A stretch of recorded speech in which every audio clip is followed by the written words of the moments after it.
Hey, good evening, everybody. Happy Friday, happy weekend. Hope everyone's doing okay. It's TJ Felony live with a new episode of Felony Talk. I came across a new PBS Frontline documentary last night, and this is some stuff that I think every American needs to see right now. And I'm often encountering situations in these Twitter spaces where I'm being asked, like, where are you getting your information?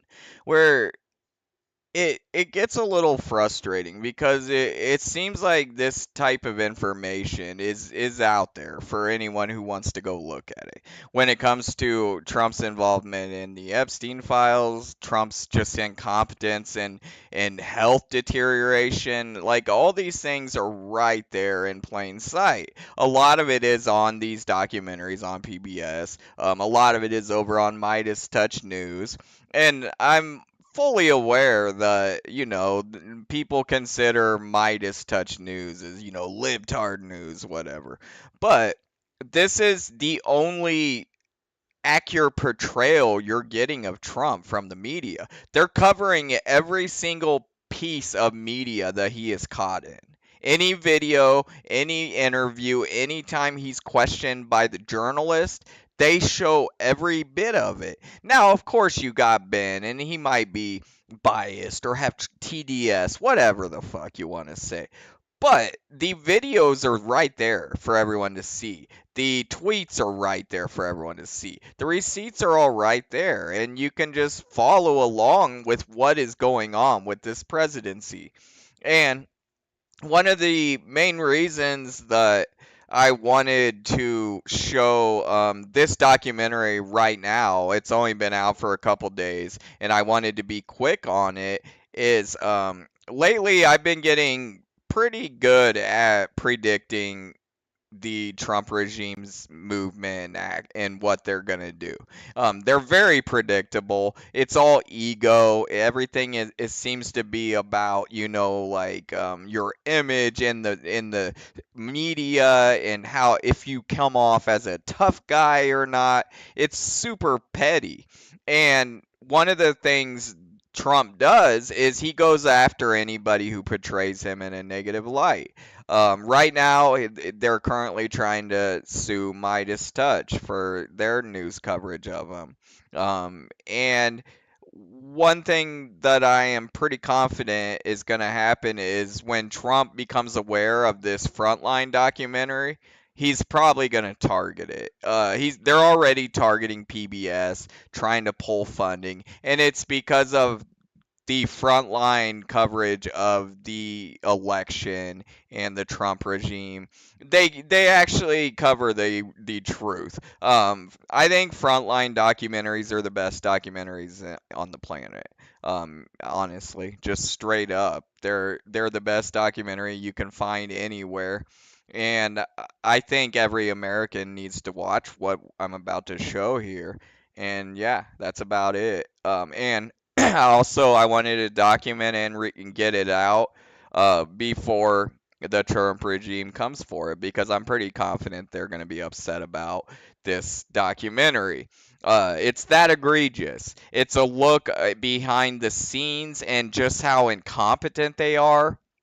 It's proof that there's no plan. They're just winging this shit day to day. They're just throwing crap together. They're making snap judgments. And I'm gonna prove a little bit of that here in a second before we get into the Frontline documentary. So give me one second. I'll make sure I got my links out and everything. I don't know if people are gonna be coming in or not. This is boring to a lot of people. And that a lot of people don't want to engage in politics. A lot of people are just tired of looking at this disgusting man's face, including me. I hate having this guy's face on my screen. But what I saw when I scrolled through this documentary on PBS, I think every American needs to see it. It's so egregious, just sloppy. It's up. dude, we're a nation in decline, and it's happening rapidly if we do not do something about this. Let's get.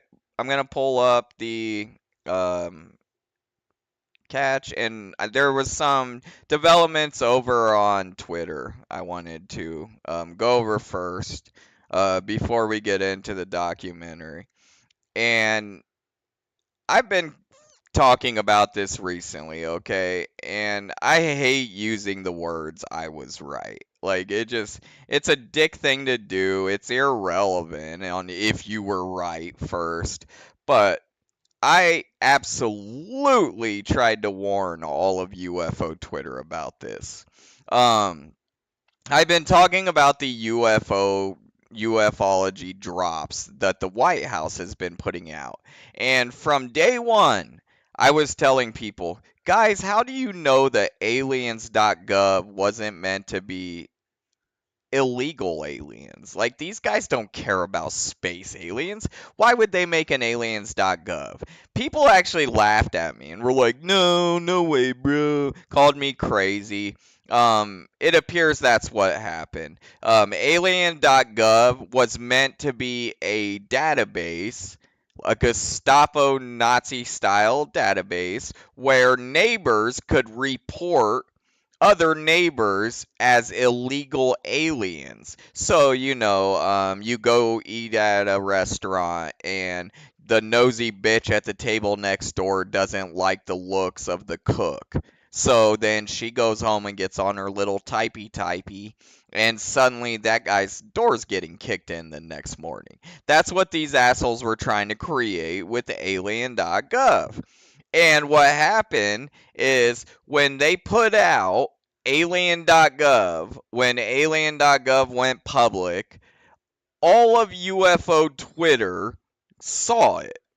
Oh my god, aliens, aliens. Anything that says aliens or UFO, we gotta lose our fucking minds because we're pod people. And they went nuts about it. Well, the White House is about to tell the truth about the aliens. What happened was Donald Trump understands he's very close to the edge. He's about to lose his ass in the midterms, and honestly, he's afraid of getting impeached. So when they saw all this attention that was just from one word, aliens gov. That's all it took, alien.gov. They saw all this attention that was getting stirred up on social media, specifically Twitter, and they pivoted. They literally said, well, maybe we can throw them some blurry UFO videos, and maybe it will buy us some votes for the midterms. And liberals fell for it. My friends were falling for it, calling this guy the disclosure president and, the transparency president, the guy that's still to this day desperately covering up all the crimes of the Epstein class. He's the transparency president now. Well, a couple days ago, actually, I think it was yesterday, we found out the truth, and that website was supposed to be about illegal aliens. It was never meant to be anything about space aliens, and now they're actually trying to merge the two. And this is the crap that they started putting out on aliens.gov. I'm only going to show. Well, let me go over first. This is the type of shit the Fox News was playing after aliens.gov went public. Arms and two legs, just like us. Experts spec 2 or 4 different species of aliens. Another scientist called them greys, Nordics, insectoids, and reptilians. All of them have 2 arms and 2 legs, just like us.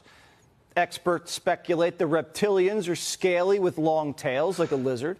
Insectoids look like a praying mantis. So, what's happening here is Fox News, aka Trump private propaganda circuit, started pushing the alien shit. They got behind it. Holy cow, we're really turning the midterms around with this alien goofiness. So they started rolling with it, man. Look, this is on Fox News. And this is all they gave us. They did 2 drops, and it was blurry bullshit like this. And everyone praised them for it.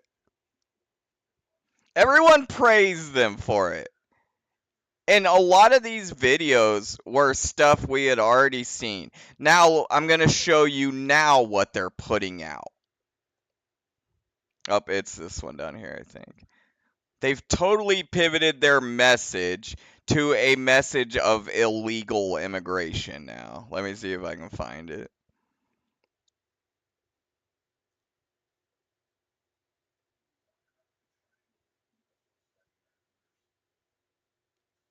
Oh, let's go to my channel. I'm sure I got some pissed off stuff on there. Yeah, they started putting out these messages now where they're merging the two. And man, it was really bothering some people. Look at this crap that they're putting out, dude. White House reveals true purpose of alien.gov after UFO speculation. So, at the very least, this is Daily Mail. They're starting to catch up to the scheme. And it's not going to work. It's not going to turn the midterms around for them. And you guys are assholes for falling for this. I did a space called illegalaliens.gov. I wanted to find the full one. Give me 1 second.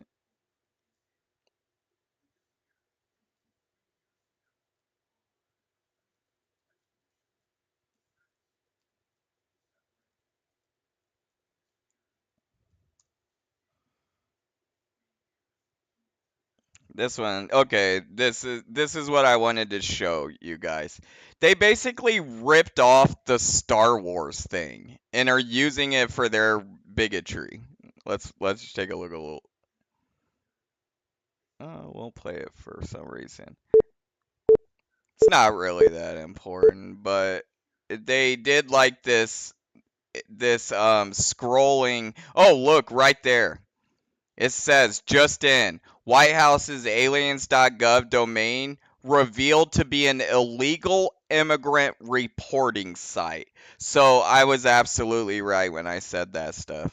It all the way down to the detail that it was supposed to be for reporting, where one asshole nosy, elitist white woman could call in tips on the people that just didn't look right.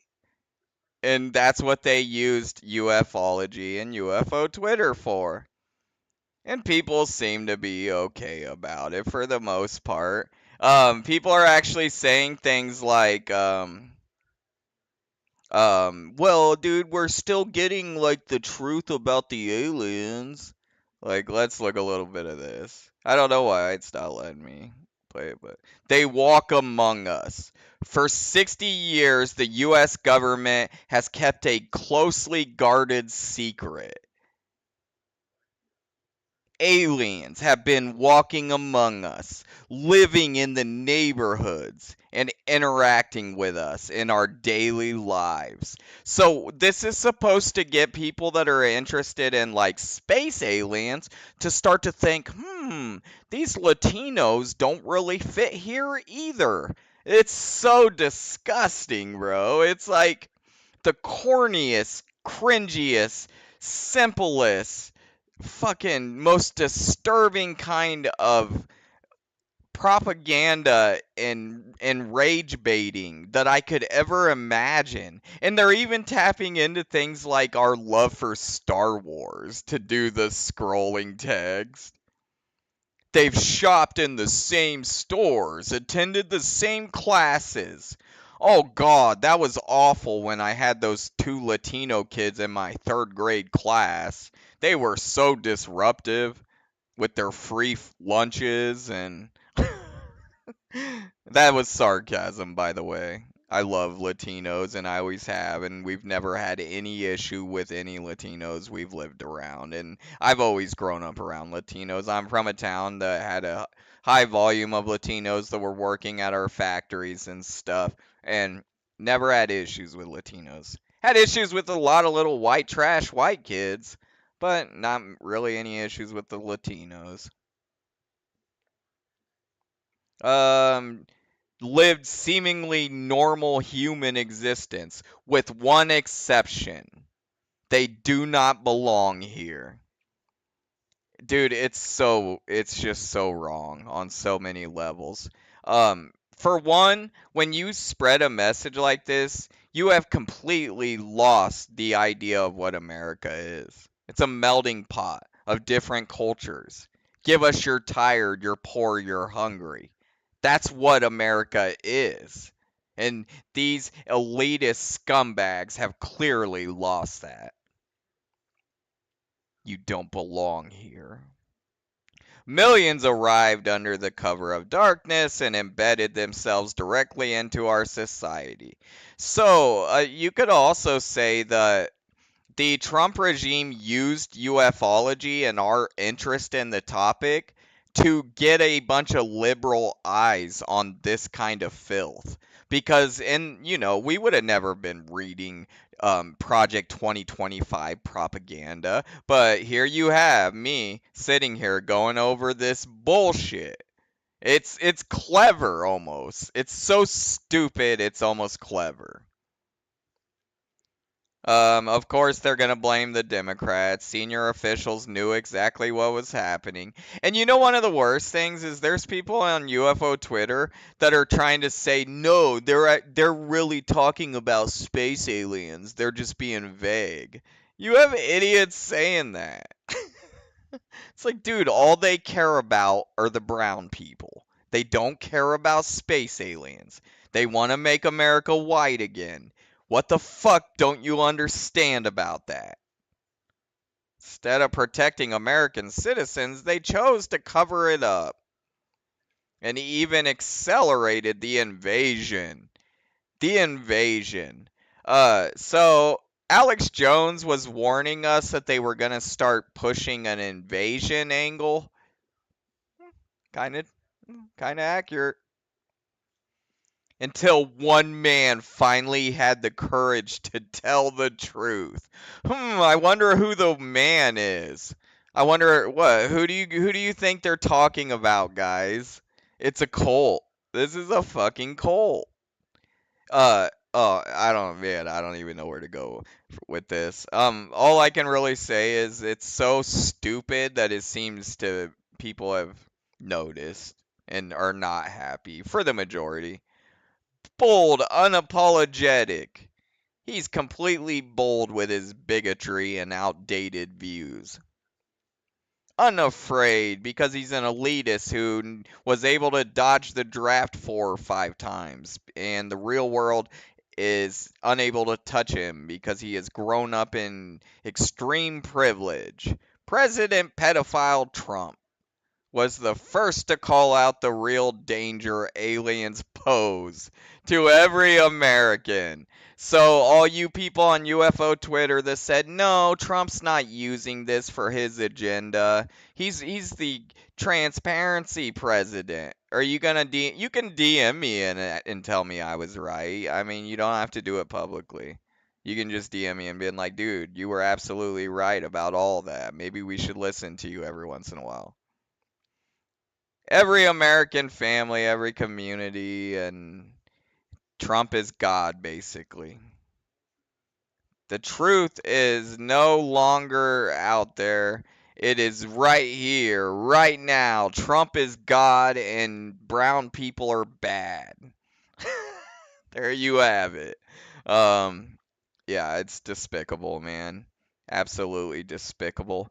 One thing that is happening currently is they had this massive concert planned, and all the musicians are dropped, basically. All right, let's get ready to play the documentary now. This was just to set up how one thing I want to demonstrate with that is they were about to launch aliens.gov, and it was going to be a database where we could report each other. American citizens report each other. And they pivoted in a matter of days and launched this alien thing. So, first off, There is no planning. There was no planning to it. There is no, scheme or story they're trying to tell. They threw it together in a matter of days. It's obviously a vote grab. Like yeah, I'll just leave it at that. My viewers aren't stupid. They can see what's happening. All right, let's get going on this PBS documentary. Um, is fair use. PBS is public broadcasting, so they don't have any issue with anybody using their stuff. That's what it's for, is to educate. But it's fair use. I'm educating the public about Trump's conflicts in Yemen, Iran, and these are frontline documentaries. They're the best documentaries on the planet right now. And the reason I'm showing it and trying to get it out is because I do believe Trump's going to come after this specific documentary and try to get it taken off the air. So I want to get it out so people can see it. Even if it's just, 100 people, it helps. So let's get going on this documentary. The United States has launched defensive strikes in southern Iran. Iran's armed forces said any new aggression will be met with a far more severe response. President Trump working overtime to hammer out a deal with Iran. Amid the fallout from the war with Iran, examining the president's inner circle. They see it as their obligation to enable him to achieve his desires. The people that a president trusts for the most sensitive roles in our national security apparatus, those people put their mark on history. The wars they've helped initiate. We will find you, we will hunt you down, and we will kill you. This is a president of action. If you don't know, now you know. Essentially, the doctrine is you mess with us at your own peril, and you'll find out. And the consequences. They have systematically dismantled the guardrails that have existed since World War II. Now on Frontline. The people around him are not only his inner circle, but they probably have way more power between them than we've really seen concentrated in a long time. The War Cabinet. Guys, I watched the first maybe half hour of this documentary, and I honestly felt like it was the most important documentary I've seen possibly in my lifetime. And I'm proud to be the first president in decades who started no new wars. That's very good. No new wars. Instead, I brought our troops back home. No new wars. As Donald Trump campaigned for his second term, a promise. No new wars. They said his personality will create wars. I said, no, my personality is going to keep us out of wars. Look at him, listen to him. He's going to start a war. Listen to his rhetoric. They thought I was going to start a war. Let me tell you something. I'm going to stop World War III. And at his inauguration, he vowed to keep his promise. We will measure our success not only by the battles we win, but also by the wars that we end, and perhaps most importantly, the wars we never get into. Look at Barron back there with his wife in the weird hat. Why is she always wearing that weird fucking hat? My proudest legacy will be that of a peacemaker and unifier. That's what I want to be, a peacemaker and a unifier. Inside the White House, he formed a team of loyalists. The would-be heir, the seasoned opportunist, the military hawk, the war skeptic, the enforcer. That guy. The gatekeeper. You're about to find out Stephen Miller seems to be the most powerful out of all of them, which is really bizarre. They'd help chart a different direction than the one he'd promised. President Trump just announced precision airstrikes in Somalia. The #2 leader in ISIS had been killed in a drone strike in western Iraq. At least 70 targets in Syria and multiple strikes. One show of force after another. U.S. air and naval assets hit dozens of Houthi targets in Yemen. Operation Midnight Hammer, targeting 3 Iranian nuclear sites. The path of war. A dramatic escalation in the U.S. military confrontation with Venezuela. I think we're just going to kill people that are bringing drugs into our country. Okay, we're going to kill them. The U.S. carried out large-scale strikes on Venezuela overnight. Nicolas Maduro has been captured and flown out of the country. The United States has removed another country's leader. A fateful decision. A short time ago, the United States military began major combat operations in Iran. Wait. He actually said major combat operations in Iran. And then they tried to go back to the, military operation. It's not a war. Major combat operations is a war. And multiple strikes on One show of force after another. U.S. air and naval assets hit dozens of Houthi I never caught targets in that Yemen. before. Operation Midnight Hammer, targeting 3 Iranian nuclear sites. A path of war. A dramatic escalation in the U.S. military confrontation with Venezuela. I think we're just going to kill people that are bringing drugs into our country. Okay? We're going to kill them. Right there. That's a war crime. You can't just kill people even if you do think they're bringing drugs into the country. That's playing judge, jury, and executioner, and even the president can't do that.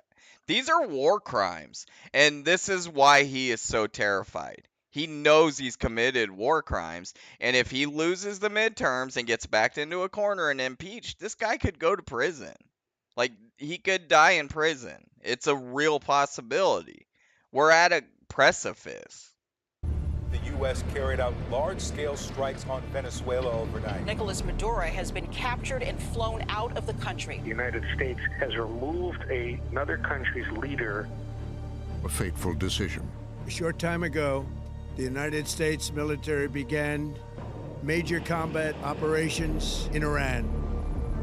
Major combat operations. Now, the president who promised peace has become a wartime president, enabled and empowered by his own war cabinet. Dun dun dun. Such a good intro.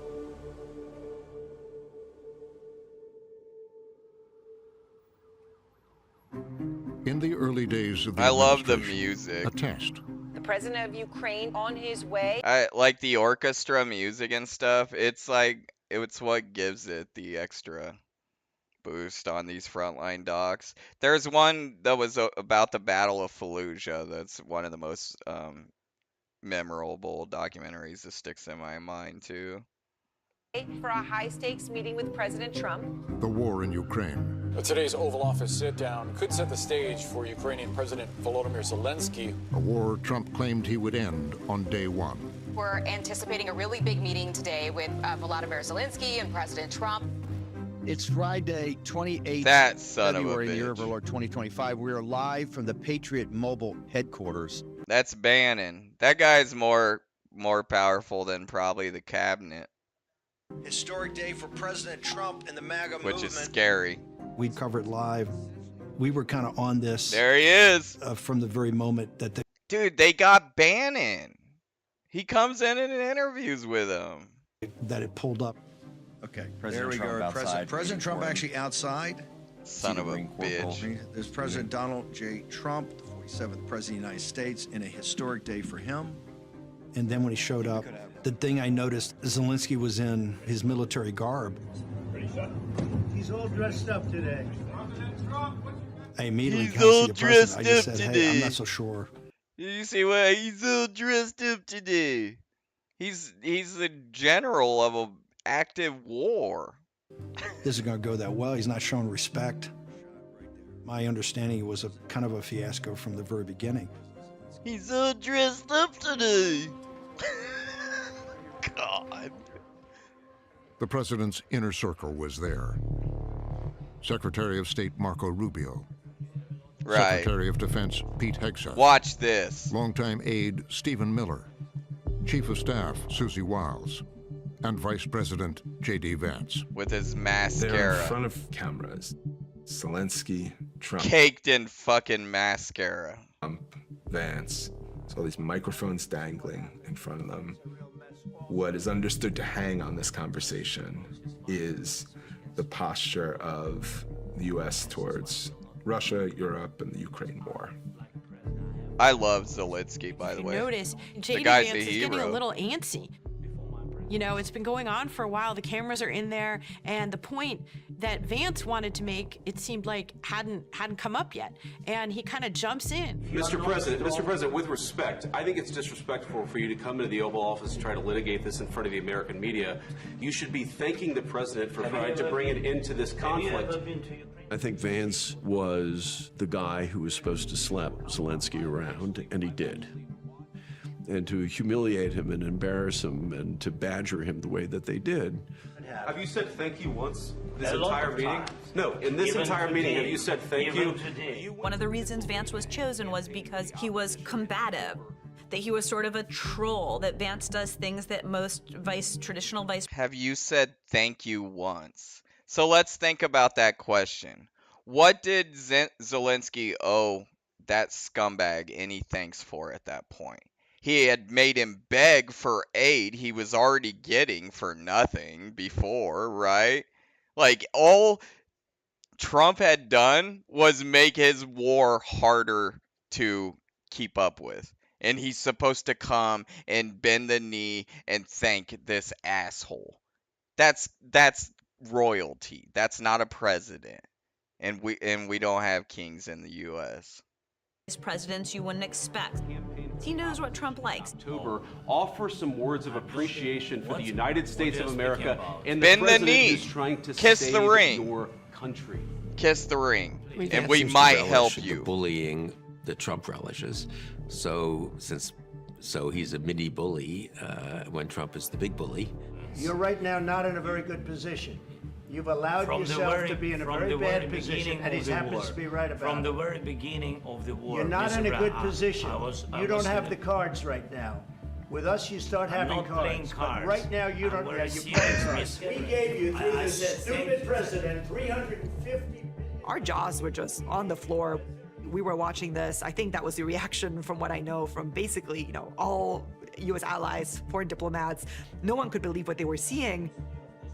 And Ukraine's ambassador to the United States kind of put her head in her hands in the middle of the meeting, just couldn't help herself. Well, because they understand what that means. That means we just lost the support of the United States, and this guy is buddies with Putin. Let's not fucking play around. And they know, like, we're going to be struggling for ammunition now. We're going to have to ration artillery, and this could be the war. And from this point, Ukraine has actually gone on the offensive, and they're close to pushing Russia out without our fucking help, because the rest of Europe stepped up. They saw how the US was turning its back on its allies, and they filled that gap, luckily. But it's still a problem. I think JD jumped in there, the vice president jumped in there, and kind of very appropriately kind of laid things out. Very Let's go appropriately. litigate those disagreements rather than trying to fight it out in the American media when you're wrong. We know that you're wrong. But you see, I think Vance brought that righteous indignation to that meeting. For a lot of the people on the so-called new right, or the national populist, or the hardcore MAGA base, or people who really want to see change in American foreign policy, and I'm one of them, it was the coup de grace of a new generation of approach. Elitist. The editor of the American Conservative. The American Conservative. This is the new generation of the elitist Epstein class. Is a prominent voice of the new right and has known Vance for years. In some ways, it was the high watermark of Vance's political career to that point. I think it was very important that JD was in the room. Obviously, he was picked for vice president, I think, because he kind of represented a new and different aspect of the MAGA movement. If you think about the people who we know called Trump on behalf of J.D. Vance, it's Don Jr., it's Tucker Carlson, it's Steve Bannon.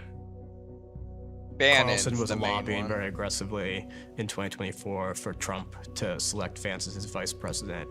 Bannon is the main one. Bannon orchestrated Trump's first presidency. He's the man in the shadows. That guy's more powerful. He's probably the most powerful man in the country, right now. Carlson very consciously positions. And if you look at the Epstein files, it was Bannon, Trump, and Epstein in a lot of the circular conversations. They seem to be the core. Vance as a future leader in the party, invites him on his show. He's unapologetic, the man. Voices in what is becoming a new movement within conservatism. We're always happy to have him here. J.D. Vance, thanks a lot. Thank you. Look at that we guy. need people who actually are fighting to save an American way of life for the next generation. That's why I'm doing this. What J.D. Vance represents is a kind of ideological faction inside of the White House that is opposed to America getting more and more entangled overseas. He is opposed to military adventurism. He is opposed to foreign entanglements.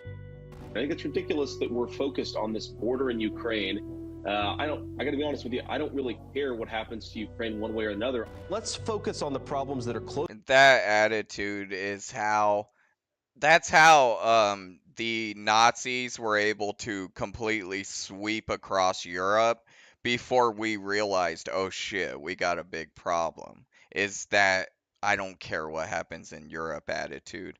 There is a limit to what, you gotta gauge what are we capable of doing when it comes to helping other countries who are facing invasion by an aggressive neighbor or aggressive superpower like Russia. But the thing with Ukraine is we are capable of helping them. They're not asking for troops. They're asking for material, ammunition, things like that, which we have to give. So if we weren't starting all these dumbass wars. Closer to home, solve those first, and then we can go and worry about the rest of the world. By the way, to be Ukraine's never asked for Americans to come bleed in Ukraine, and that's honorable. They just say whatever you can give, we'd appreciate it. We've always been a good ally to you. Means that you're carrying forth the America First project, the kind of hard nationalist core of Trumpism. As vice president, that's often the project he's trying to defend. And that's what Vance was doing in the Oval Office, trying to limit the U.S. role in the war between Ukraine and Russia. All right, I think we've seen enough. What do you think, huh? This is going to be great television, I will say that. Press, let's go. One member of the inner circle was not laughing it off. As this terrible meeting is going on, Marco Rubio is sitting very quietly, deep into the couch, sinking lower and lower into that couch with every passing second. His face is absolutely ashen. Dude, he looks... And he's saying nothing. Hungover or something. The Secretary of State is trying everything he can to disappear. And I don't blame him. I don't blame him, but he's trying to disappear. He doesn't want to be there. It's awful. It's all over his face. Rubio had been a strong supporter of Ukraine, as were many other Republicans. Here we're seeing this mismatch between someone like Rubio, who was more of a traditional GOP foreign policy guy. That's where the clash between the old school Republicans and MAGAs hits, is the Republicans don't like Russia. So when Russia tries to fuck around, you help the other country, because anytime you can stick it to Russia, you do it. That's what the old school Republicans have always believed in. And he was completely supportive of being, defending Ukraine. And now he's got Zelensky sitting in there looking at him like, why are you going to say anything, you coward? And, he just doesn't want to be there. Guy. And it seemed in some ways like a bad fit with the America First version and the MAGA version. Rubio had famously clashed with Trump in the 2016 Republican primary. Don't worry about it, don't worry about it, little Marco. Gentlemen. Little Marco. He's always calling me Little Marco. Have you seen his hands? They're like this.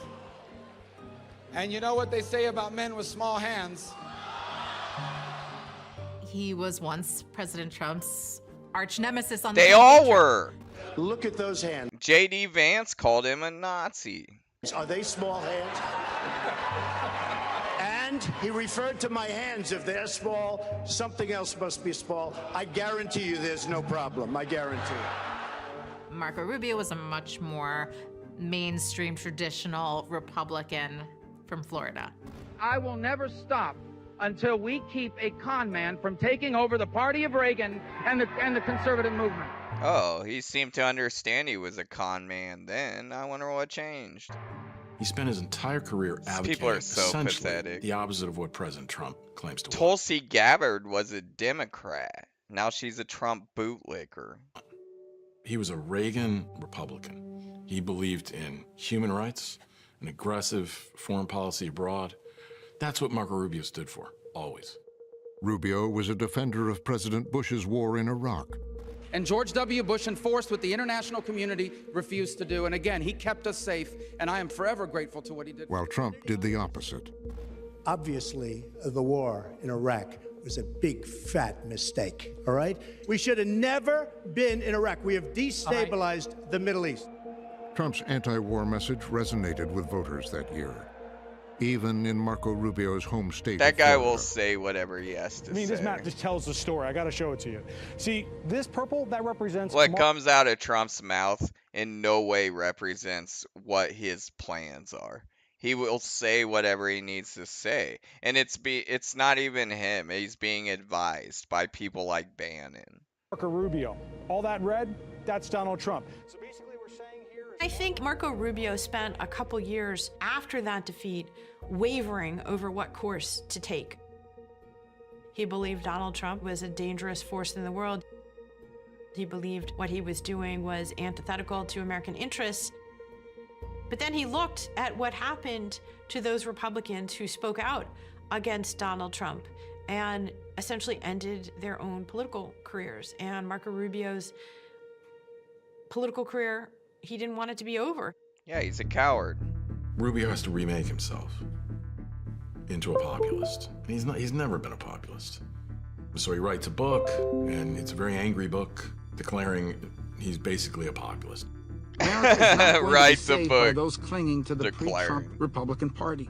He's when a I was reading this populist. book, I was going, I can't believe Marco Rubio wrote this. He talked about being changed by Trump's policies. His journey has been one of the most... He wrote a book, Bending the Knee. That's called Bending the Knee. He publicly declared that now I'm going to fall in line. And suddenly you're part of the cabinet. It's so pathetic. Significant journeys. By the time Trump ran again in 2024, this Rubio's fake ear conversion pillow was complete. My fellow Americans, the only way to make America wealthy and safe and strong again is to make Donald J. Trump our president again. Dude, the biggest change for... when people say something they know is not honest, if they know they're not being like honest with themselves, they do this little like squint, or it's like a facial reaction, and he did it right after he said that. For Marco, Watch, from being the most diehard look. The only way to Watch make his America face. wealthy and safe and strong again is to make Donald J. Trump our president again. He did he did like The a biggest double change twitch. for Marco Hey, is what's from up? being the most diehard, looked like the next generation of neocon, to being, I think, closer akin to us today than anybody that's made that journey so far, and it's quite significant. His chameleon-like ability to adapt to Trump more than made up for all the harsh words that he and Trump had exchanged on the podium in 2016. And Trump by then saw him not just as a loyalist, but a pretty skilled loyalist. And Trump saw that as like something to be proud of, that he was able to adopt and change his fucking viewpoint of the world just to fit in with the new king. It's just kind of cringy, but then again, it's also politics. Your goal is to survive the next era and keep moving up. And so we get full circle. Rubio becoming Trump's Secretary of State. So, Marco, go ahead. Well, Mr. President, first of all, everyone's made this comment already and needs to be echoed again. You were elected as the president of working Americans, the peacemaker in chief. Think about it, how fortunate we are as Americans to have a president who's made peace a priority. They all swore loyalty when they joined the cabinet. Unlike in the first Trump administration, this administration has been groomed to fall in line and do what the president says. This is just such a great opportunity, really, to recognize your leadership as a true champion for working people. I've never seen another presidential cabinet, when they start their little meetings, they have to go around the table and everyone has to glaze them. It's like a ritual they do. I've never seen things like that before. Barack Obama wouldn't have been into that. He would have been like, you guys are acting weird today. Everyone needs to loosen up. Like, it's so... He wants to create, like, this dictatorship. It's obvious to me, but... It was a much different dynamic than his first term.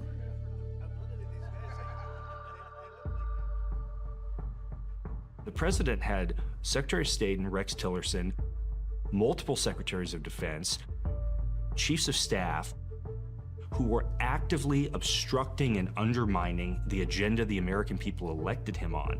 Alexander Gray served on Trump's National Security Council during that first term. You had unelected, appointed officials who took it upon themselves in some... I heard something on Midas Touch today that was kind of interesting. Trump is ripping up the lawn and building the UFC cage, and talking about redoing the reflection pool and the ballroom, and they gave Obama a hard time because he had the tennis court switched to a basketball court, because nobody in his family played tennis, but they all played basketball. So he had them paint it and put up basketball hoops, and all the Republicans went crazy about it and said it was an abuse of spending or power or something, because he liked to shoot hoops for his exercise. Instances to literally steal documents off the desk of the President of the United States, not because they were unlawful, but because they disagreed with a policy outcome. He had thought about bombing cartels in Mexico, but he had been restrained by some of his advisors, including his then defense secretary. So what they're saying is, in his first term, there were checks and balances. This one, there's not. Everybody is just there to do his bidding, whatever comes out of his mouth.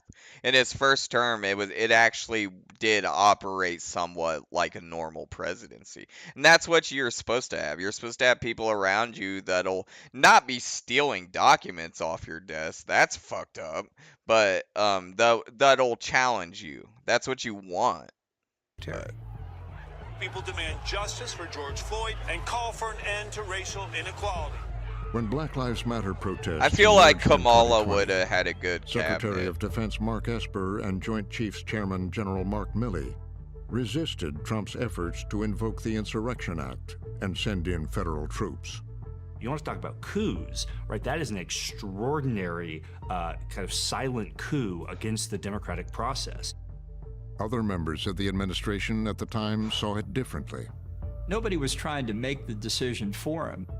They were trying to make sure he was making an informed decision, and I think that process frustrated him. I remember that when the insurrection on January 6th was going down, there was a moment where they basically stripped him of his power, and it was just like, dude, nobody cares what you say.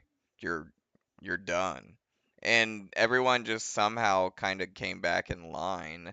All these guys that are, even like J.D. Vance, they were denouncing him, and John Bolton, now they're a longtime creating a Republican fund foreign to policy give to official, him. eventually had a major falling out with Trump.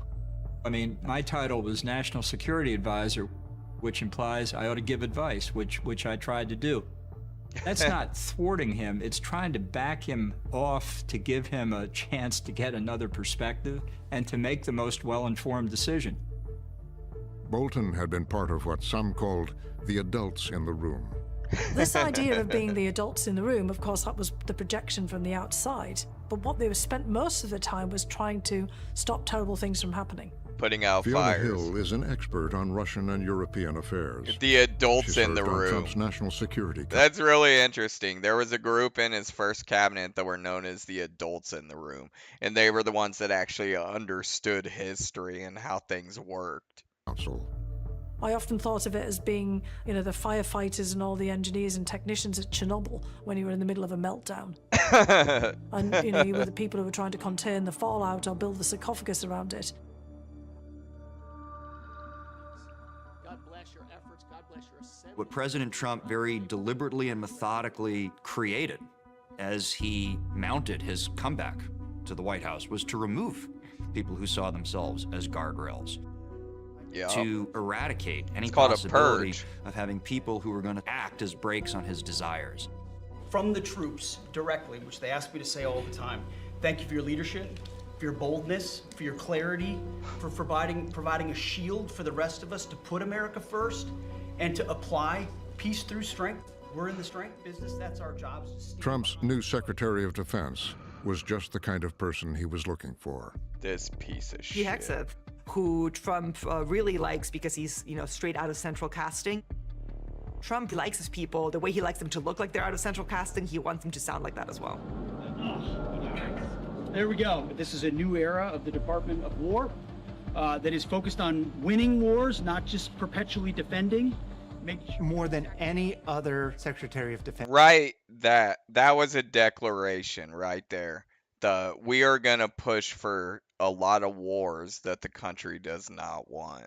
When they changed the name from the Secretary of Defense to the Secretary of War, that shows their intentions. They're tipping their hand. These idiots like to talk about about card games, and you don't have the cards. That's them tipping their hand and showing what they're thinking about doing, what their plans are.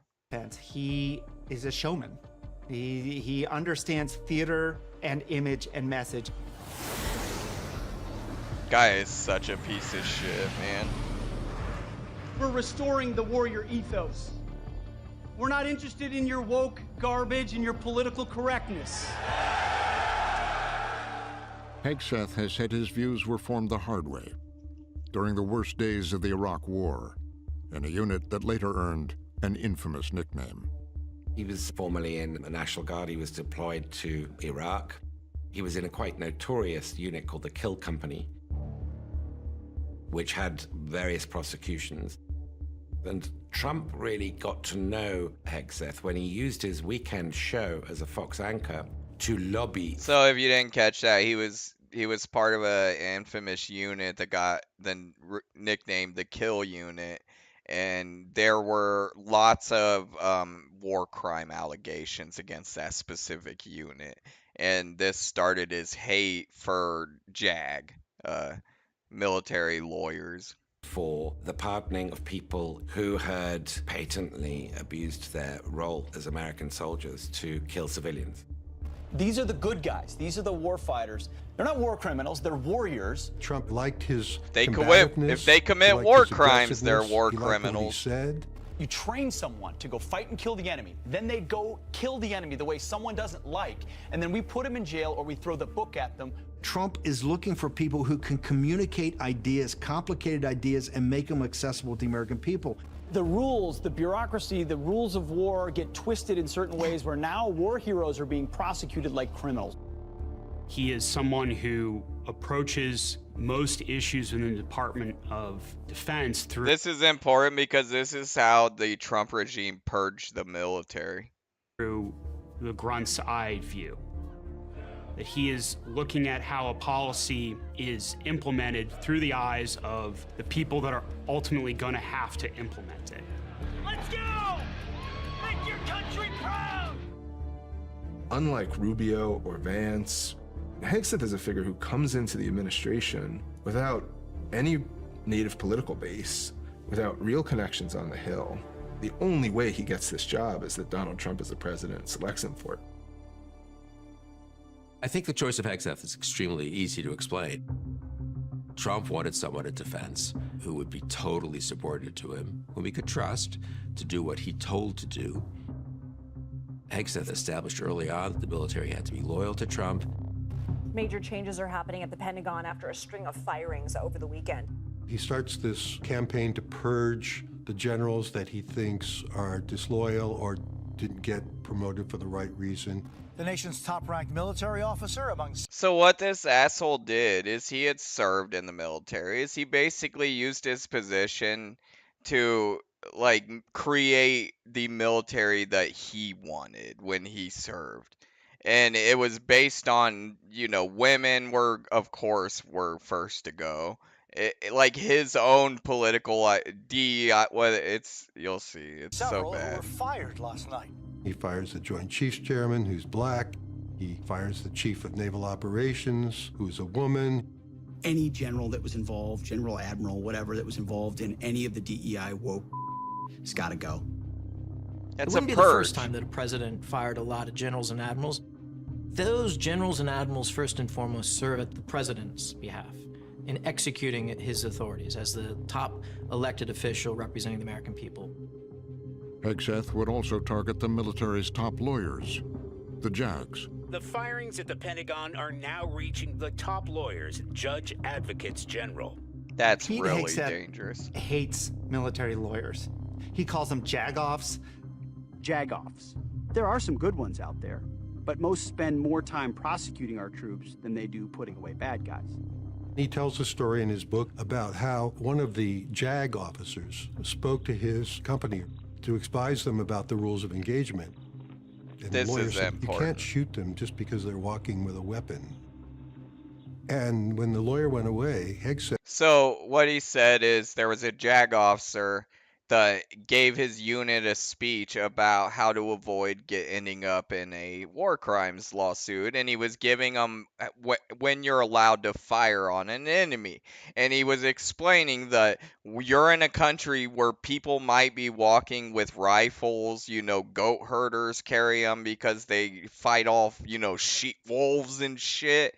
Like, you can't just open up on somebody just because they have a rifle. And look what Hegseth told his unit after. Seth gathered his troops together and said, I will not allow this nonsense to filter into your brains. Men, if you see an enemy who you believe is a threat, you engage and destroy the threat. That's a bull rule that's going to get people killed. The current civilian leadership of the military has embarked on what I've called a road to lawlessness. Stephen Lepper was one of the top Air Force JAGs. He retired before Trump came to office. If you want to send a message that the law and lawyers don't matter, what better way than to decapitate the Judge Advocate General's corps of the military services? So when he decapitated JAG, what that did was set the stage for these upcoming wars. They're eventually going to try to put people on the ground, probably in Iran. They were wanting to back Israel into Palestine. So you won't have any overhead to oversee the war crimes. That's why he did a lot of that. Is to get them out of the way early because they're planning on a lot of illegal wars. To demonstrate what he wanted, Hegseth summoned the top brass, hundreds of them. Pete Hegseth is calling U.S. generals and admirals around the globe away from their posts. This is a rare and urgent order sent to commanders around the world. He calls every general and admiral and every senior enlisted person from all over the globe to come to Quantico. Hey, what's up? We got a few people in here. That's cool. If you guys don't subscribe, please go subscribe and like, share, all that stuff. If everyone can please go like, that would be awesome. We're watching the recent Frontline that came out 2 nights ago. It's on Trump's war cabinet and these recent wars that they've launched. Virginia, at the Marine base, so he can give them a lecture in person. As you have seen, I have fired a number of senior officers since taking over. We've done our best to thoroughly assess the human terrain. The new compass heading is clear. Out with the Shirellis, the Mackenzies, and the Millies. I heard about it when a reporter I know called me up. She told me that my name had been mentioned. He named 3 actual generals and this is one of them. This is Shirelli. So that's proof he was using his position to deal with personal grudges. And I voiced a large element of surprise. General Peter Corelli was second in command of the Army during the Iraq War. He called him out by name. He called out specifically General Corelli, who had been a very fierce proponent of ensuring that civilians were protected, ensuring that international norms were upheld, rules of engagement were maintained. I believe when you injure civilians, you're putting your service members in more danger than when you avoid that. You just make enemies. Hegseth is warning those like General Corelli, people who have minds of their own and prepared to say that they would not obey unlawful orders, that those people are for the trash can of history. Now, of course. Okay, this is really important. So what he said is Hegseth is giving the message that anybody who's going to challenge, rules of engagement and actually follow their for the trash can of history. There was a speech that was given to the Nazis, and it was Himmler.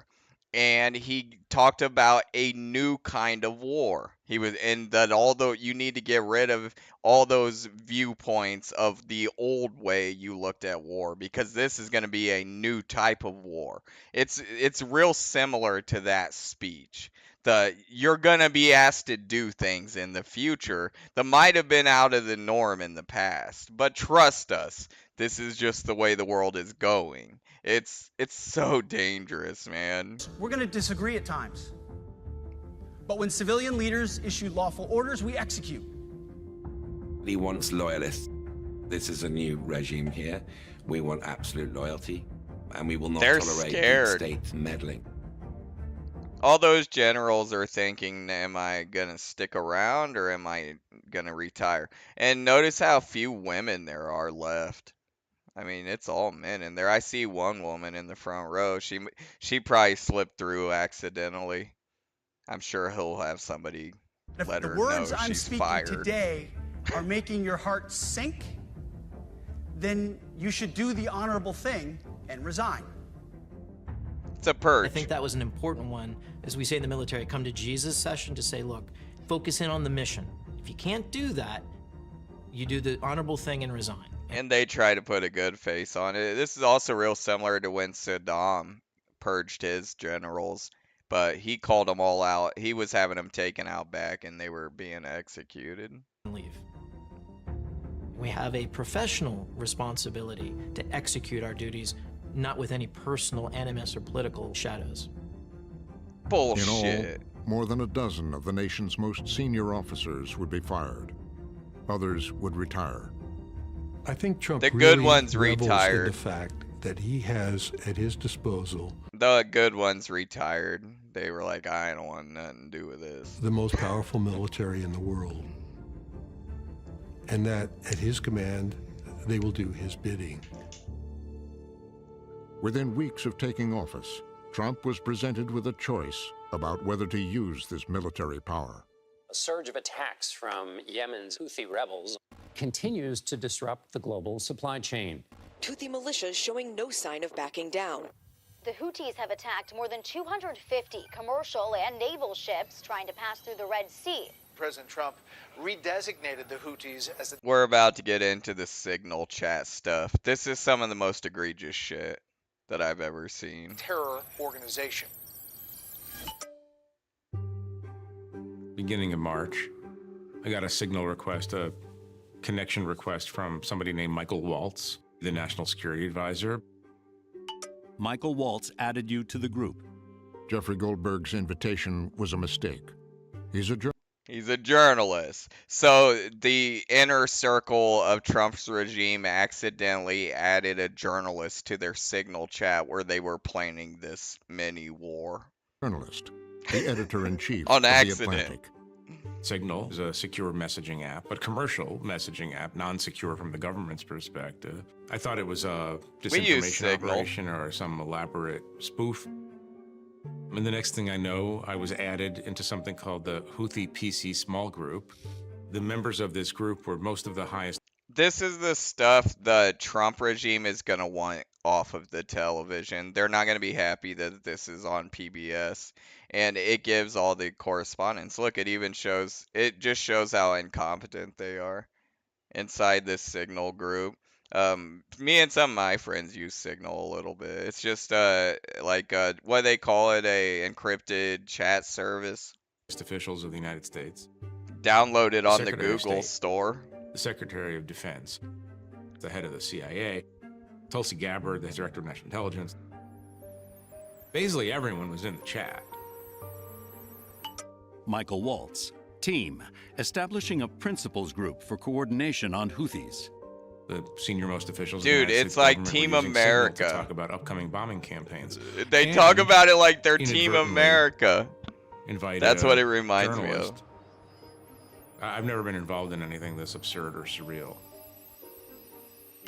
Michael Waltz. We will work with DOD to... Here, I want to rewind a little bit because I was talking there. Tulsi Gabbard, the Director of National Intelligence.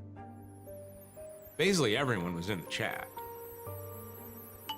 Michael Waltz. Team, establishing a principals group for coordination on Houthis. The senior-most officials of the United States government were using Signal to talk about upcoming bombing campaigns and inadvertently invited a journalist. I've never been involved in anything this absurd or surreal. Michael Waltz. We will work with DOD to ensure COS, OVP, and POTUS are briefed. It is a window into their internal conversations. And in some ways, to me, the most interesting one is J.D. Vance. J.D. Vance. I think we are making a mistake. The strongest... Look, they all do little short, really short direct messages, and JD's the spammer of the group. He writes big, long block text like I do. I think we are making a mistake. The strongest reason to do this, as POTUS says, to send a message. So they're debating about if they're going to bomb the Houthis. And this is on just some chat. It's on Signal chat. Reason to do this is, as POTUS said, to send a message. But I'm not sure the president is aware how inconsistent this is with his message on Europe right now. That was an extraordinary show of his politics. It is a reminder that there are different politics at play in this administration. J.D. Vance. Again. There is a strong argument for delaying this a month.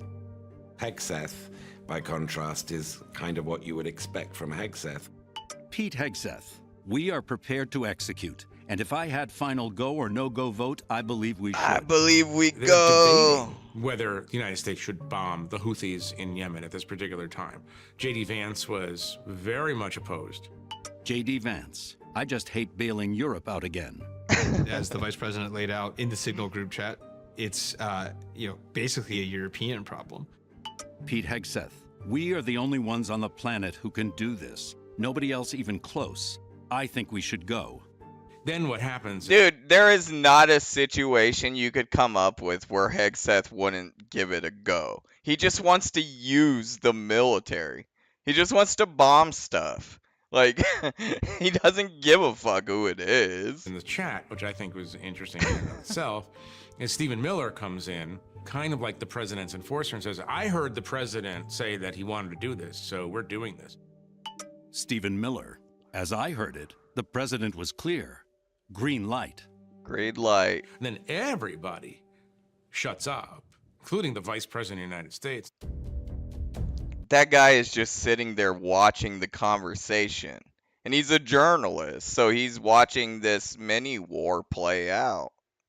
That was very revealing, I think. And these Stephen Miller's these elitist pricks are the ones pulling the strings behind it. That's why it's dangerous. White House Chief of Staff. In this reckless, nonchalant way. The Vice President of the United States, what has been decided is pretty astounding. Stephen Miller had been around Trump longer than almost anyone. Miller's rise to power has been quite simply meteoric.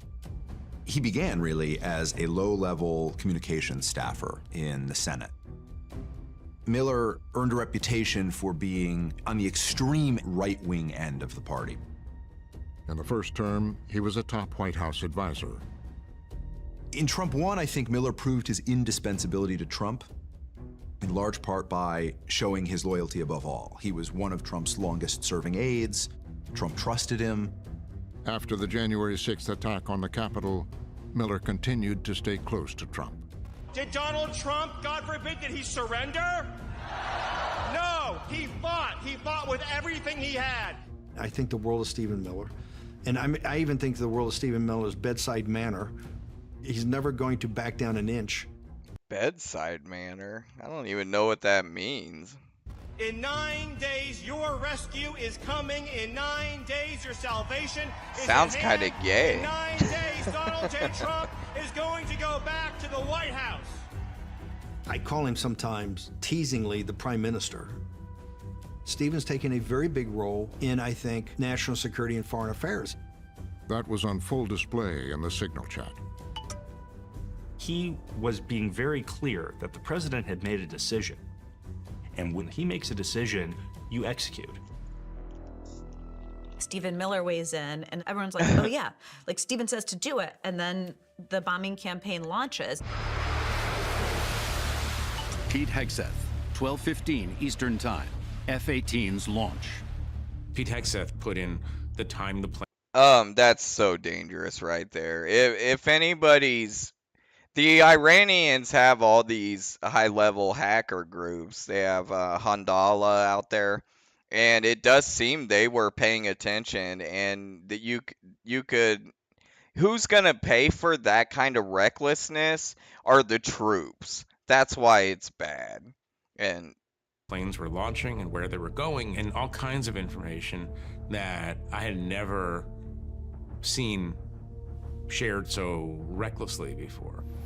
Pete Hegseth, 13:45. F-18 first strike window starts. 15:36. First sea-based Tomahawks launched. That's information that is too dangerous to have out there in the wild. So extremely stupid that this even happened. It's just a trait in inexperience, a recklessness, a kind of a show-offy quality. Stephen Miller, great work all. Powerful start. Michael Waltz, fist bump emoji. American flag emoji. Fire emoji. Steve Witkoff, prayer emoji. Prayer emoji.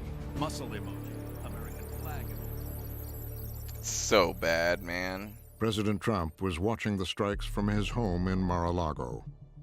For Trump, it's a way of chest beating and saying how tough we are. We're really taking him out and everything.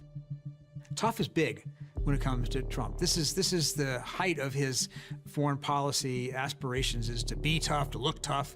It's not a lot more subtle than that.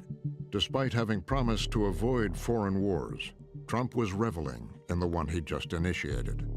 Tremendous damage has been inflicted upon the Houthi barbarians. They will be completely annihilated. The Houthi barbarians. We've allied with the Houthis in the past. Now they're barbarians. Trump likes to say that that operation against the Houthis was a complete success and that the Houthis were beaten into submission. The Houthis want peace because they're getting the hell knocked out of them. The attack was unbelievably successful that night, and it has been It's not even close to true. That war went on for 52 days, achieved almost nothing except the expenditure of billions of dollars. The Houthis are still there. I think he was persuaded that if he went on much longer, he would be a loser. So he's never a loser, so he just stopped and declared victory. We will stop the bombings, and they have capitulated. It kind of set the playbook. You do a quick, decisive strike of some kind, you declare victory. Ideally, you have a dramatic video to go with it. Oops, there will be no attack by these Houthis. That's what Trump likes, and that's what he has decided is the blueprint.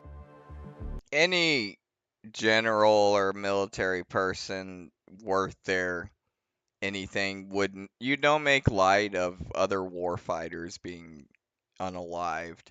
And these people seem to relish in that shit. And we're the tyrant at that point, you know? Oops, got these Houthis. Yeah, okay, Mr. I dodged the draft 4 times during the Vietnam War. Like, what did you do to help. You fucking piece of shit. And then you get out. And people just kind of move on. It makes our military look bad. Breach of national security. That Signal chat group that accidentally included a journalist. Whatever the result of the operation, the chat about it would become a scandal. Signalgate. The only administration official taking responsibility for anything is National Security Advisor Mike Waltz. Mike Waltz, he got removed from that job and sent to the UN in New York, which in Trump's world is like being banished to Siberia. National Security Advisor Mike Waltz is out.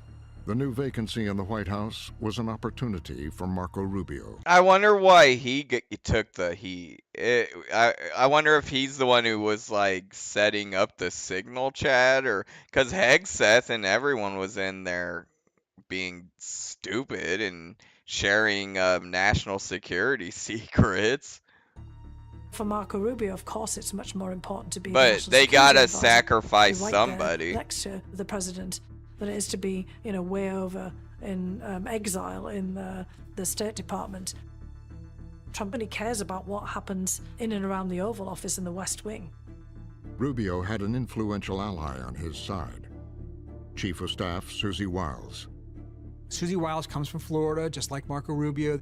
They have a history there in Republican politics.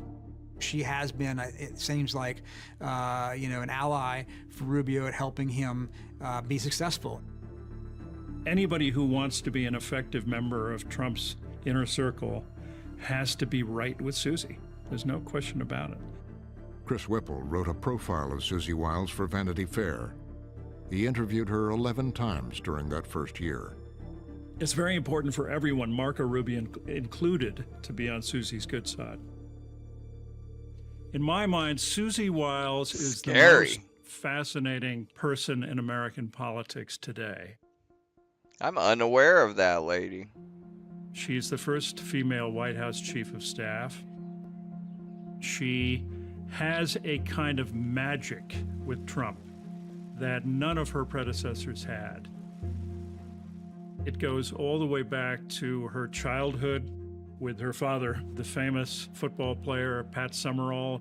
Oh, shit. Became the voice of the NFL as a sportscaster, and who was an alcoholic. One of the first things Susie Wiles told me is that Donald Trump has an alcoholic's personality, which is odd because we all know that Trump famously does not drink.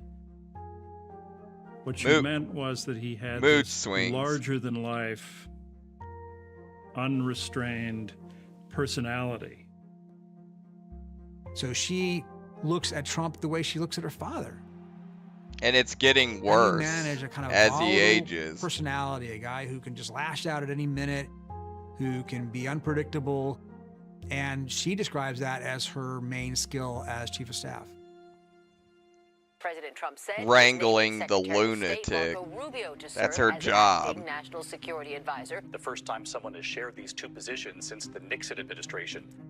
On paper, Rubio is the most powerful American diplomat since Henry Kissinger, who also was the National Security Advisor and the Secretary of State. Nobody since then. Kissinger won a Nobel Prize. He went all over the world. He did arms control with the Soviet Union. He tried to negotiate peace in the Middle East. He did the diplomatic opening to China. That's not the way Rubio looks to me. He comes across as kind of a support staffer for the president. The real power in Rubio's job is his proximity to the president. Most days he's in the White House. He sees the president every day that the president's in the White House. That's the real power there. You've got the president's ear. Donald Trump treats even the most senior officials of the U.S. government as courtiers. Don't whisper. Yeah. 2.0 version of the adults in the room. And dude, he's getting worse and worse with age, I guess. Like Susie Wiles and Marco Rubio essentially have a I sort mean, of you were seeing him on Midas Touch in the in the press meetings, lashing out at journalists and calling them piggies and stuff. He never used to do that shit. He kind of had a little control. He's getting more out of control, so you gotta have a lady that can kind of chase him down with a spatula and beat the shit out of him. I don't know. Change his shoulder diapers. shrug, I you don't know, know what can you do they kind of do. version of playing the adult in the room. The adult Maybe in the they have room. different opinions than the president, but in the end, they're not going to really do anything to stop him from doing whatever he wants. No. He can order a country's president to be snatched in the middle of the night and they will oblige. Talks are set to kick off in Washington in just a matter of hours. In those early months of Trump's presidency, another visit from a foreign leader. Israel's prime minister meeting with President Trump today. You see President Trump there standing outside, ready to receive the prime This time, it would be a friendlier reception. It was Israel's Benjamin Netanyahu. Oh, Trump they has seem always to been know each other pro-Israel. well. All evidence is that Trump is extremely close with Benjamin Netanyahu.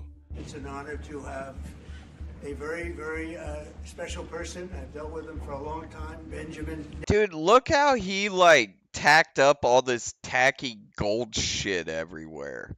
Like it's all over the place. It's so weird. Like it changes how the Oval Office looks. Like all that gold leafing bullshit tacked up everywhere. It looks like a hotel room from one of his janky hotels. Netanyahu, Prime Minister. Key members of the war cabinet everywhere. were there, as Netanyahu laid out a plan of attack to deal with his mortal enemy, Iran. We're both united in the goal that Iran does not ever get nuclear weapons. Whatever happens, we have to make sure that Iran. Well, wait a minute. Didn't you guys just bomb the shit out of Iran and say that their nuclear program was obliterated? What happened with that? Lying Does not bastards. have nuclear weapons. There is a Look at all huge that showdown. crap. Will Trump allow Israel to conduct a campaign It is. against Iran? And then will the United States join that war because it's the only country that has the capability to drop the massive bunker buster ordnance penetrators that can get to the underground nuclear facilities? The war cabinet had strong feelings about Israel and Iran. The self-described Secretary of War. I happen to believe that we can't kick the can down the road any longer in trying to prevent. Once again, Exet is all about bombing shit. Surprise, surprise. Iran from getting a nuclear bomb. Drunken Secretary of Fox State. News The host. greatest challenge facing Israel today is the threat of a nuclear Iran, and we need to stand with Israel and provide diplomatic, military, and economic support in its defense of its territory. But the vice president viewed it differently. Our interest, I think, very much is in not going to war with Iran, right? Right. It would be a huge JD. distraction of resources. It would be massive. JD Vance is becoming kind of the elephant in the room in the Trump regime. Expensive to our country. Vance doesn't really like foreign military action. His instincts are to avoid engagement overseas, including enemy. It's respectful that he's willing to at least give his opinion. That's why I think if you remove Trump from the equation, we might kind of go back to normal with a JD Vance presidency. Maybe especially in the Middle East. It was a position forged during He's his time as somewhat a Marine in normal. Iraq.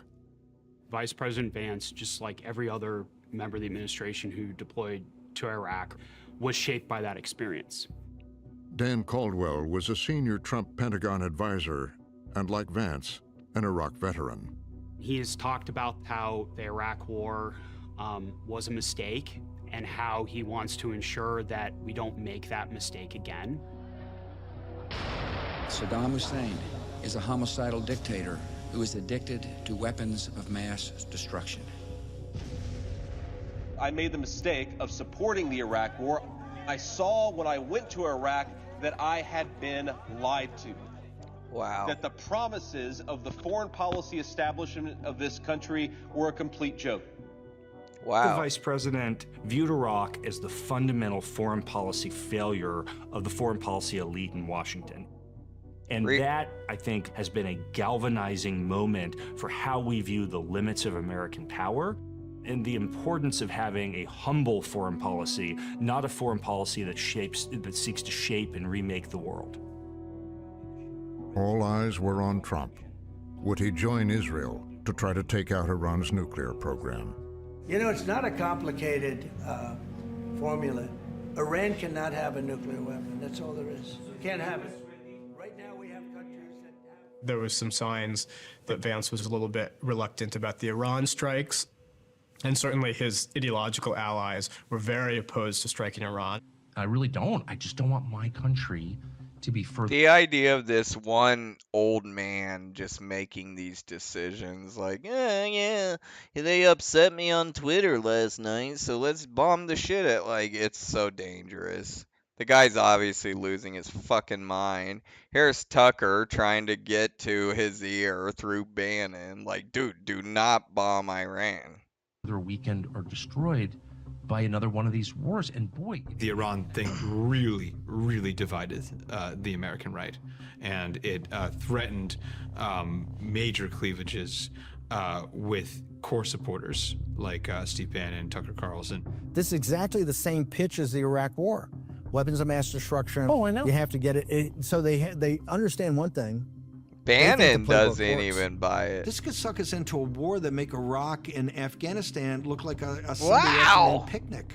You're talking about a major country, an ancient civilization, 90 million people. The Persians, these are the same folks the Romans fought, and the Greeks. In the inner circle, Vance wasn't alone. Director of National Intelligence Tulsi Gabbard, also an Iraq combat veteran, shared Vance's views. She is somebody who does not believe that it is in our interest to get sucked into another endless conflict anywhere in the world. Before supporting Trump, Gabbard had run for president as a Democrat and had been a long-standing opponent. I supported Tulsi during that presidential run. She was the one I was hoping would get the nomination.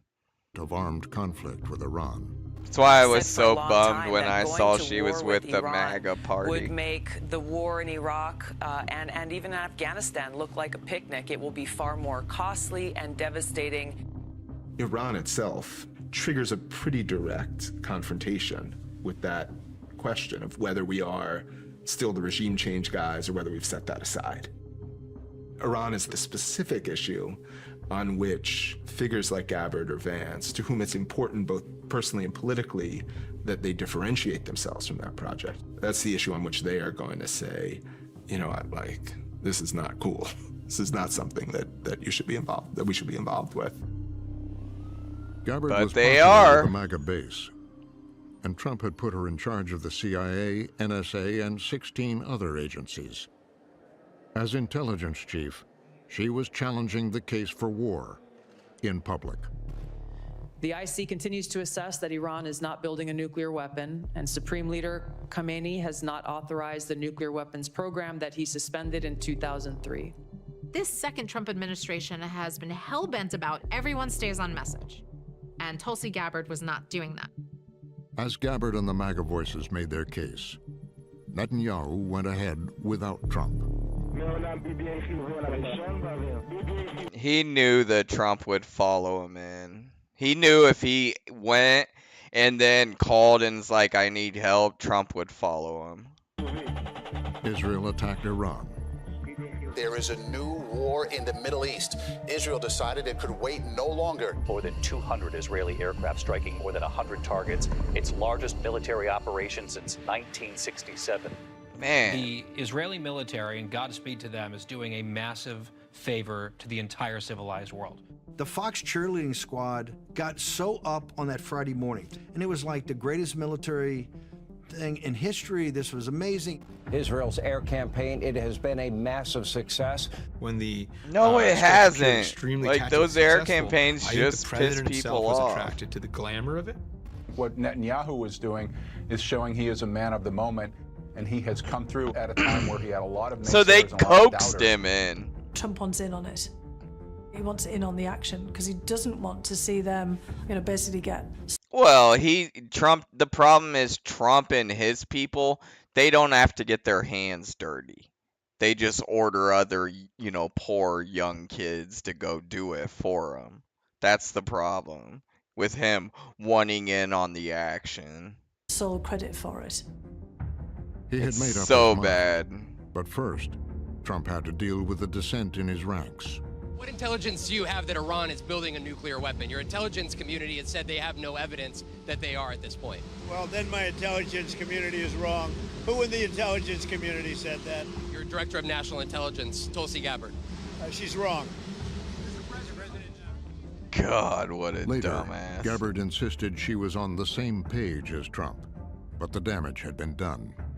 She clearly was not in sync with where Trump was going. She's sort of one of these zombie officials who's still in theory in office, but doesn't seem to be much of a player. Think how crazy that is to back a war that you know is wrong. She already said that they're not pursuing weapons of mass destruction, and then shortly later she's saying now I'm on the same page as him and just staying quiet. It's so cowardly.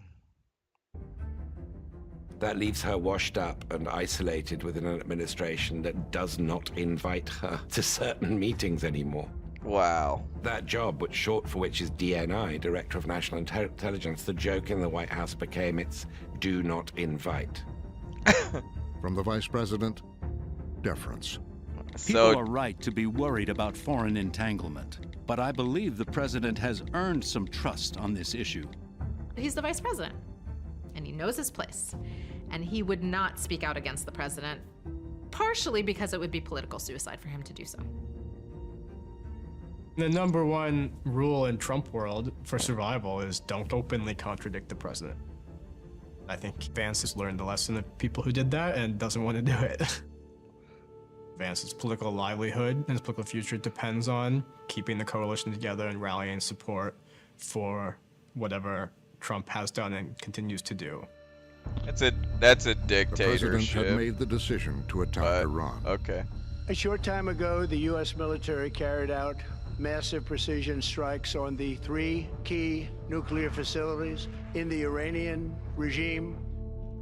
Iran's key nuclear enrichment facilities have been completely and totally this is the obliterated. obliterated strikes. He's a winner. He's always a winner. This is the He has first the strike. Bunker busters being successful, doing exactly what they were designed to do, and he can go out and announce it. There's no criticism, and then he's done. God bless Israel and God bless America. Thank you very much. He forgot. He was about to say Russia. He was like, God bless it. Oh yeah, America too. Catastrophe predicted by Vance and Vance's crowd do not pass. That diminishes a little bit the standing of Vance. God bless Ivanka and Russia and maybe you America. keep telling me that there's going to be these terrible things. This was great that I did this. The strike on Iran, I think, emboldened him. I think it told him, okay, I can do this. And we can have these kind of military operations, and it didn't lead to the great disaster that everybody predicted it would. Venezuela's next. Emboldened, Trump would now turn to another foreign affair, one championed by Marco Rubio. Marco Rubio told President Trump when he was offered the job, Latin America. I want to do Latin America. That's the region I know. It's what I care about. I'm fluent in Spanish. My parents are from Cuba. It's natural for him. It's in Latin America where Marco Rubio gets to be Marco Rubio. Libertad para Cuba, libertad para todos los pueblos oprimidos de este hemisferio. Marco Rubio is the son of Cuban exiles who came before Castro. Basically, he's a Miami Cuban. The Miami Cuban community is staunchly anti-communist. It's very patriotic, very pro-American.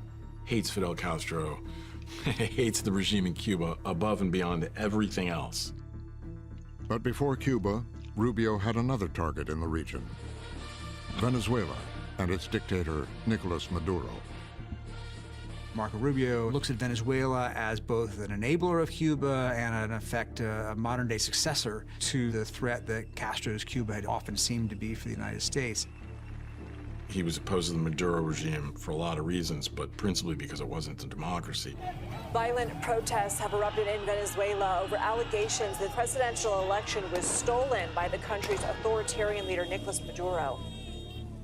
He has very strongly held beliefs from a very young age about left-leaning dictatorships in Latin America. And there's also a sense that if Venezuela can fall and there can be regime change in Venezuela, then Cuba might be next. I had a close friend that went and stayed in Venezuela for a whole year during student exchange program. And dude, he loved it there. It was a while back. I mean, you were talking like 2 decades ago, so maybe the place was just a different country then. Así que al pueblo de Venezuela, los Estados Unidos de América siempre estará con ustedes hasta que regrese la libertad al pueblo de Venezuela. Rubio began building the case for action. Rubio understands that talking about free and fair elections for the Venezuelan people is not going to move Trump. It's just not. That is not what animates Donald Trump. For help, Rubio formed an alliance with Stephen Miller. Their interests were aligned. That guy's Stephen Miller an wanted evil to bastard. stop the flow of migrants to the southern border at all costs. Rubio wants a democratic change in Venezuela. Miller's got a kind of different goal in mind. It has to do with demonizing immigrants from Latin America. It has to do with, playing up the ravages of drugs and overdose in the United States. Those are his interests. They changed the argument to drugs. That was a big deal. The president is underratedly prudish about drugs. He is a teetotal himself. I think it's a very underexplored element of his psyche. His older brother died of alcoholism. That was a richer vein to persuade the president. I don't buy that at all. The president really hates drugs and drug use. They're all on prescription drugs and everything else. I don't buy that. Rubio, Miller, and other advisors Like that met it's with a the president. moral thing that he just hates Rubio alcohol goes up to and the drug president use. and he has Stephen Miller, and they say, Nicolas Maduro is a reason that drugs are flowing into this country. God. They talk about cocaine. They talk about fentanyl. There is no fentanyl in It Venezuela. comes from China. But details. They say to the president, if you want the drugs to stop flowing into the United States, we got to take Maduro out. All lies. That was a winning argument with the president.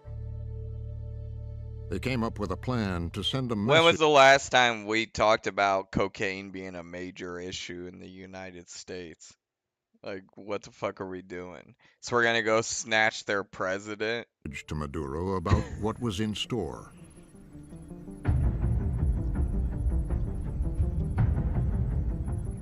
They would start taking off one by one these small drug trafficking vessels. They had a couple of people on them, blow them up, post the videos in this made-for-TV reality show kind of way. Please let this serve as notice to anybody even thinking about bringing drugs into the United States of America. Beware. The White House sharing this dramatic video of a U.S. strike blasting that boat. A dramatic escalation in the U.S. military confrontation. I don't know how they got military personnel to do that. To fire on boats and stuff. That had to be horrible for those military people. Venezuela. The Trump administration is cracking down on drug cartels at sea. God, man. Miller very much supported the With idea zero of proof. launching these boat strikes as a show, as a raw show of the We president's know power. now some of them were fishing boats. In charge of running the show, Pete Hegseth. We smoked the drug boat, and there's 11 narco-terrorists at the bottom of the ocean, and when other people try to do that, they're going to meet the same fate. Trump loves the visuals. Hegseth's, he's getting great TV. Remember, he is, like so many people who work for Trump, from the TV world. Trying to President create Trump is these willing to go on action offense in ways movies. that others have not been. You want to try to traffic drugs? It's a new day. It's a different day. We will track them, we will map them, we will network them, and we will hunt them and kill them. That fits in with Hegseth's understanding. Dude, I don't understand why nobody was like, well, wait a minute, you're skipping due process. That's a war crime. Like, you have to prove that these are drug runners first. You can't fire first. Like, everyone was just okay with it. I bet over half those were fucking fishing boats. Or refugees, probably. Why would you have 11 guys loaded up on a boat to smuggle drugs? You would try to save room. You would have maybe a crew of 2, and then you would have all the rest of the room loaded up with the drugs. Why would you have 11 people on there? It makes no sense. That was probably a refugee boat or something. He's doing is SecDef. It may fit in with some of what Miller wants to do, I think, in terms of immigration. But it mostly fits in with Trump's self-image as a super tough guy president. This is the most popular foreign policy action of Trump's second term.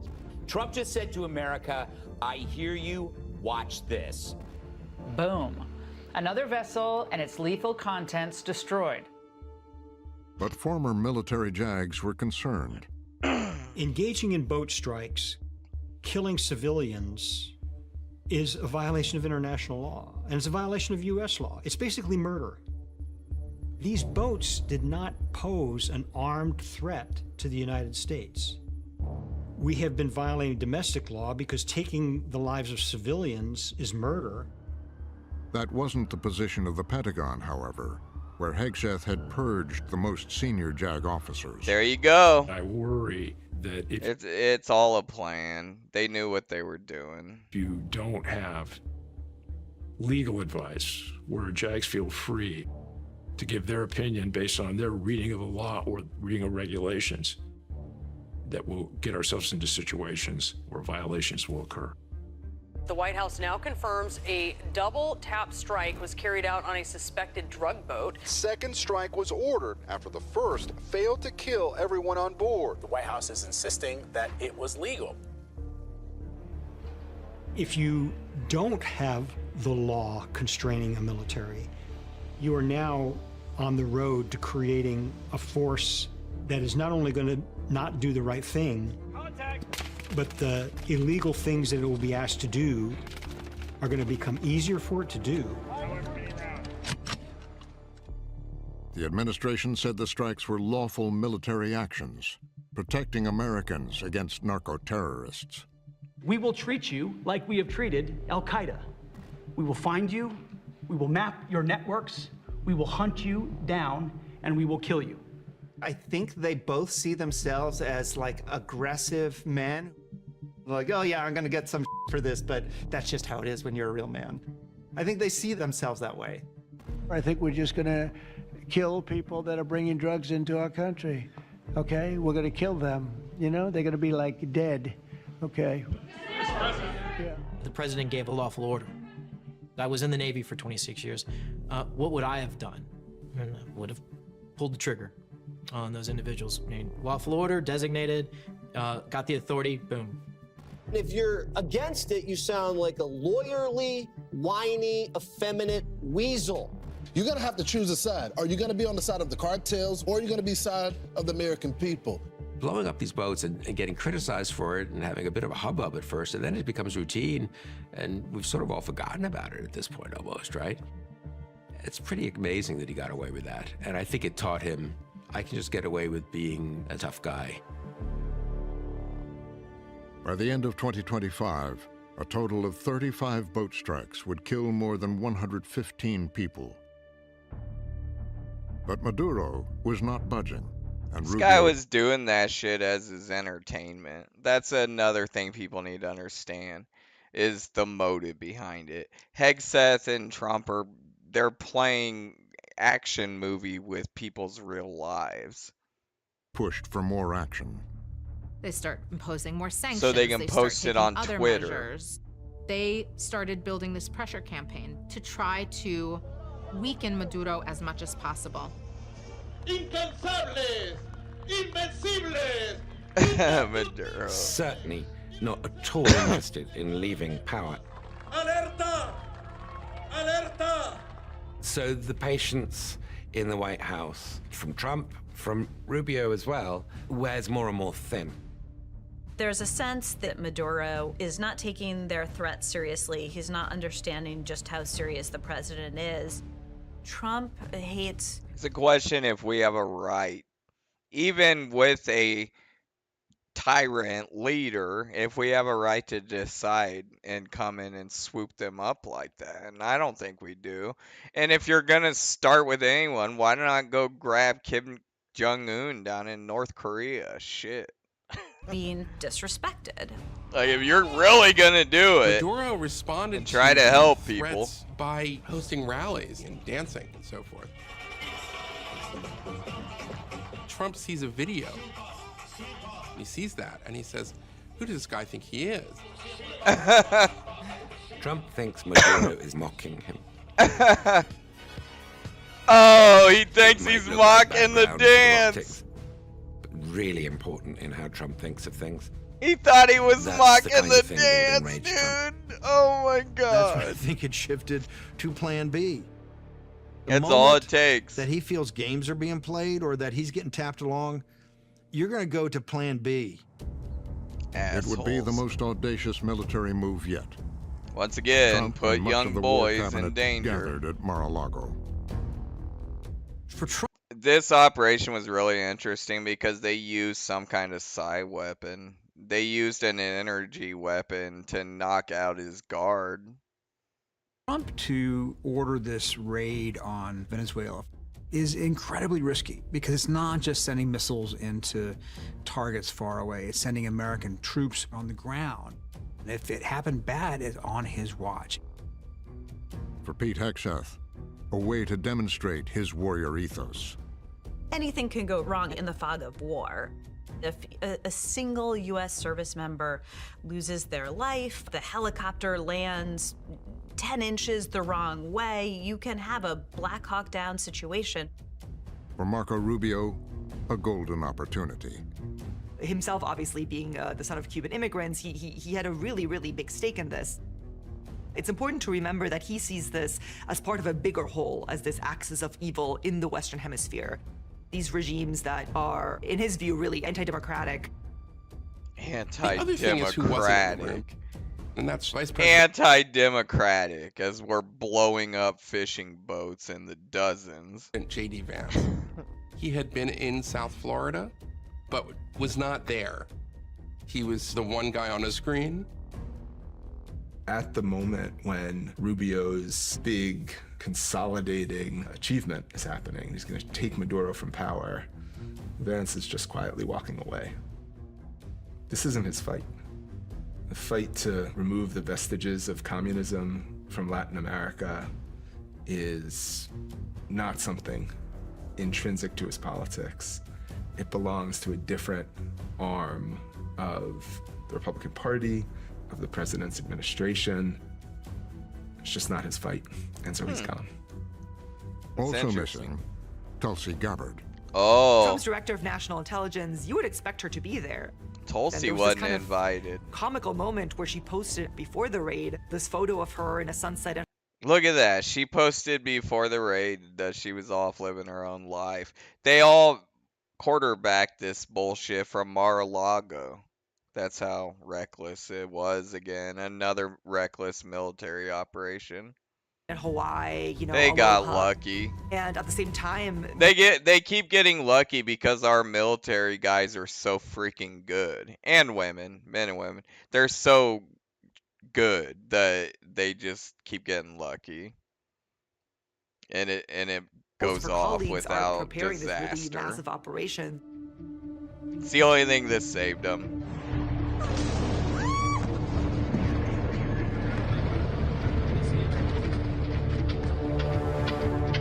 On a screen at Mar-a-Lago, they watched the action in real time. Private little action movie. The Delta Force guys entered the palace. I think when they got to Maduro, he and his wife were trying to close the door. And they got in and extracted their man. It was flawless. They didn't lose a single guy. Put him on a helicopter and then got out of there. But the Delta Force guys are good. I mean, they're incredibly good. It really couldn't have gone better. And you got to give them credit for that. For a president launching a kinetic operation, this was just a dream, I think. It was over really before dawn, before most Americans had woken up. The breaking news this morning, the U.S. carried out large-scale strikes on Venezuela overnight. Quite stunning that the United States has removed another country's leader. We just saw a regime change operation. A daring operation in the pre-dawn hours to snatch Nicolas Maduro. What a brilliant move by President Trump. This is an historic night. Trump did seem pretty fired up. Nicolas Maduro on board the USS Iwo Jima. What you're looking at right now is our Gotta brag. Gotta start bragging first pictures of about how awesome our military is. The same military I dodged 4 times. Nicolas Maduro. What an incredible picture.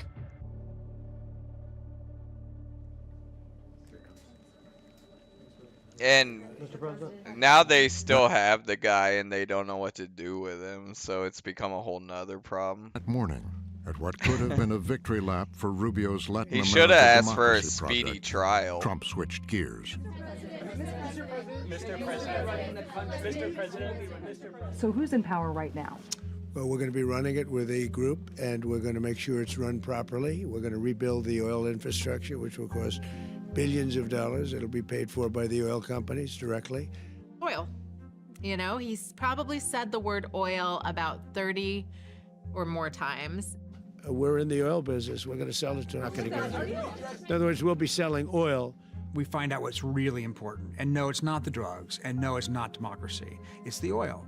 So we'll be selling large amounts of oil to other countries. That's what drives him. And it's so different than Marco Rubio, right? What Rubio really wanted in Venezuela was regime change. Freedom. Regime change. Freedom! What's happened? Maduro change has happened. Maduro is gone, but Maduro's vice president, Delcy Rodriguez, is currently in charge of the country. The whole apparatus of the Venezuelan kind of criminal state, i.e. the military, the drug running. So all nothing that, it's changed. in place. It's still in place. Nothing changed. She'll run the country. She ain't gonna make it a democracy. And I think for Rubio, that's gotta hurt. He looks sick, dude. president. Look at him. Look at his face. He's like, we were all excited, and then I find out that Trump just cared about the oil and giving it to probably Russia. President who's been appointed by Maduro. She had a long conversation with Marco, and she said, we'll do whatever you need. I think she was quite gracious. Dude, he looks if sick. I were Marco Rubio, I would be deeply pained and distressed by the course of events in Venezuela. You have to wonder what rationalizations he's telling himself to justify what's just happened. He's finally now gotten the result he wants in removing Maduro from power, but none of the reasons why he believes Maduro should be removed from power are actually being respected on the merits. The Maduro regime persists.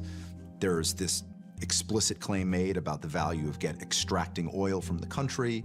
You know, you basically have now the Chavista regime in power in Venezuela, but answering to the Americans. I mean, it's a pretty tangled situation for someone like Rubio on the ideological merits to defend. And it did appear he wanted freedom. Like, he wanted freedom in Venezuela, which you can understand that. Publicly, Rubio clung to the democracy agenda and praised the president. This is a president of action. Like, I don't understand yet how they haven't figured this out. And now, if you don't know, now you know. Don't play games with this president's in office, because it's not going to turn out well. Now you know he will commit war crimes. Trump is on a roll, and I think he knows he's on a roll. He believes he's on a roll. With me, we've had a perfect track record of winning. We win a lot. With me, you've had a lot of victory. You've had only victories. You've had no losses.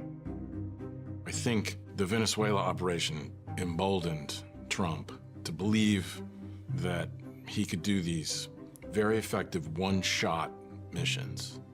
Go in, do what you need to do, destroy what you need to destroy, get out, done, no consequences. Thank you very much.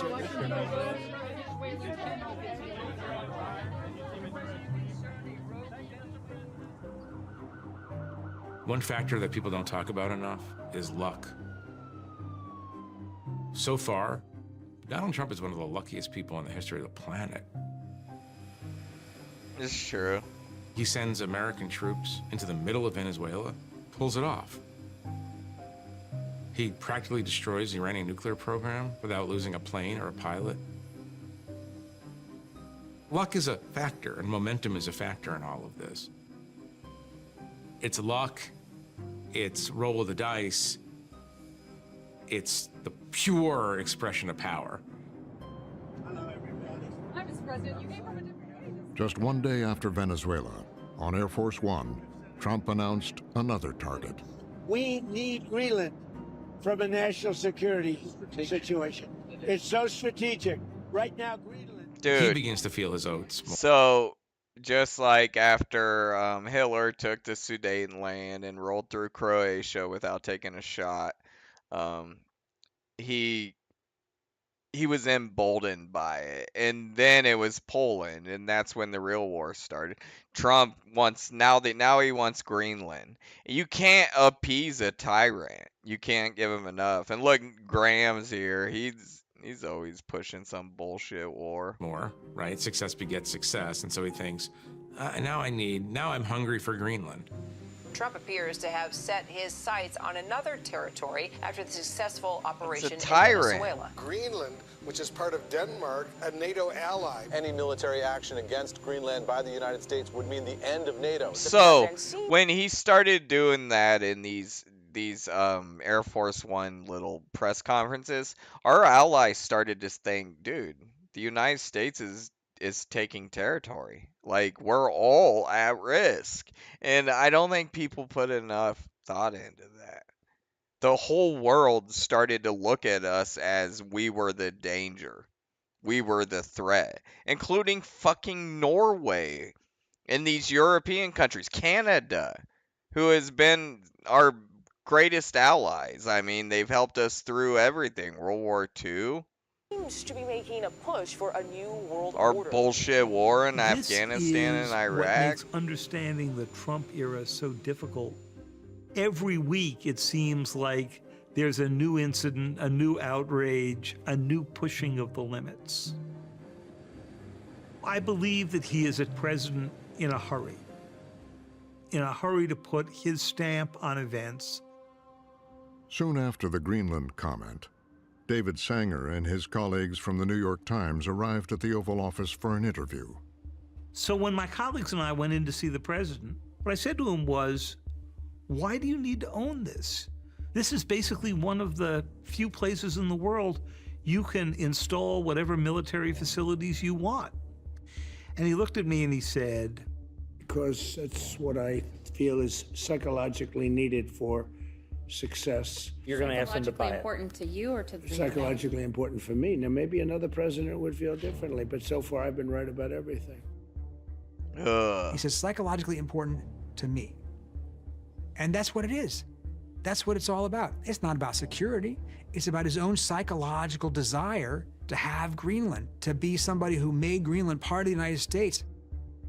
When I talk about the foreign policy doctrine, it's the me foreign policy doctrine. So disturbing, For man. Donald Trump, there's another factor, and that is the glory of Donald Trump. Legacy. It seems so incredible that a great nation of 350 million people could actually be acting in the world because of the... That's why he's putting his tacky ass name all over everything. It's why he's trying to put up this stupid arc. He's thinking about his legacy, and his health is deteriorating. He's turning 80 years old. He knows he's running out of time, and it's his mental health that's deteriorating also. But it's all working towards the same climax, and a lot of it is I gotta stamp my name in world history. He wants to be known as one of the greatest humans of all time. Whims and interests of one guy who wants to pursue his Donald the self-aggrandizement. Great. Like, that's what he wants. Do you see any checks it's on as your simple power as that. on the world stage? Is there anything that could stop you if you wanted to? Yeah, there's one thing: my own morality, my own mind. See? It's the only thing that can stop. And, Not international and law. That's very good. I don't need international law. Dude, right? What else do you need to hear? Right there. He doesn't need it. He doesn't respect it. It's irrelevant to him. International law. You want? And he looked at me and he said, because that's what I feel is psychologically needed for success. You're going to ask them to buy it. Important to you or to the Psychologically important for me. Now, maybe another president would feel differently, but so far I've been right about everything. Every other president would feel He says different. psychologically important to me. And that's what it is. That's what it's all about. It's not about security. It's about his own psychological desire to have Greenland, to be somebody who made Greenland part of the United States. When I talk about the foreign policy doctrine, it's the me foreign policy doctrine. For Donald Trump, there's another factor, and that is the glory of Donald Trump. It seems so incredible that a great nation of 350 million people could actually be acting in the world because of the whims and interests of one guy who wants to pursue his self-aggrandizement. Do you see any checks on your power on the world stage? Is there anything that could stop you if you wanted to? Yeah, there's one thing: my own morality, my own mind. It's the only thing that can stop. And, Not international and that's law. very good. I don't need international law. Trump. Okay, a couple of things. I believe he meant my own mortality, meaning I'm dying, because he's been making a lot of comments like that. He's just an ignorant fuck, so he said morality, which he could have meant morality, but I'm pretty sure he meant my own mortality. And what he's saying is I'm the only one who can stop me. Not even God could stop me, and laws don't matter. That's what he was saying. Is, if nothing else, a believer of the powerful do what they can and the weak do what they must. Elitist. Part of the appeal with President Trump is that he is going to reshape the world in a way that outlasts him. That there will be a pre- and post-Trump world. Part of what he wants his legacy to be is to be able to say, I did what nobody else could. Sounds like an antichrist. That winter, Israeli Prime Minister Benjamin Netanyahu returned to the White House with fresh concerns about Iran and another plan for attack.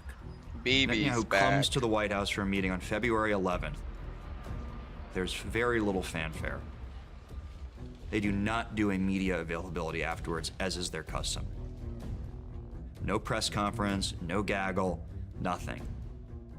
They have a long 3-hour meeting. There was none of the usual banter between the two of them, who kind of have this old buddies rapport. This was the meeting where they decided they were going to launch full-scale war on Iran. And they immediately went into potential plans for what was going to be a joint operation to, once and for all, in Netanyahu's phrasing, end the threat of a nuclear-armed Iran. It's One of just the things that Iran. Netanyahu There is no realized nuclear is that this threat is a very different president. He's fully in legacy mode. And the way to get to him, the way to really make him want to take some of these pretty risky decisions, is to frame it in terms of his legacy. Netanyahu's pretty canny at saying, you'll be one of the great presidents. You know, you'll be like Reagan or Lincoln or Roosevelt if you do something substantial. No other president has been able to handle the Iran portfolio, you know? Carter, Reagan, H.W., Clinton, Obama, W, Biden. And you can just solve it. By invading? You get the Ayatollahs out, you bring about regime change in Iran, and school books will write about you, history books will write about you. Just think of the generations to come who will be talking about you. That's all it Netanyahu takes. also warned Trump that once Israel struck, Iranian missiles would hit American targets in the region too. president came to the realization that the head of the snake has to go. So that was really important. They said Bibi made it very clear right after we strike, the first initial strike, America's bases in the region are gonna be under fire. So you can't say that Trump didn't know, because American personnel have lost their lives on those counterstrikes. So he was very aware that this was gonna put American forces in extreme danger. We have to change the way we engage with Iran now, or presidents 5 decades from now will still be stuck playing whack-a-mole in the Middle East. Now, once again, the president was on the precipice of launching yet another war. President Trump takes this back to his wartime cabinet, and they all are providing their opinions. Hegseth's getting all excited because he's getting a new war, this time a real one. Many of which say that they don't agree. Oh. There was a lot of things that they put on the table that could happen. There were all of these risks in terms of the global economy, the ability of Iran to wage a quite asymmetric war. The one cabinet member that was pretty gung-ho was Secretary of Defense Pete Hegseth. Yes! He has just been so gung-ho to carry out the president's military adventurism. He loves it. Without question or pushback.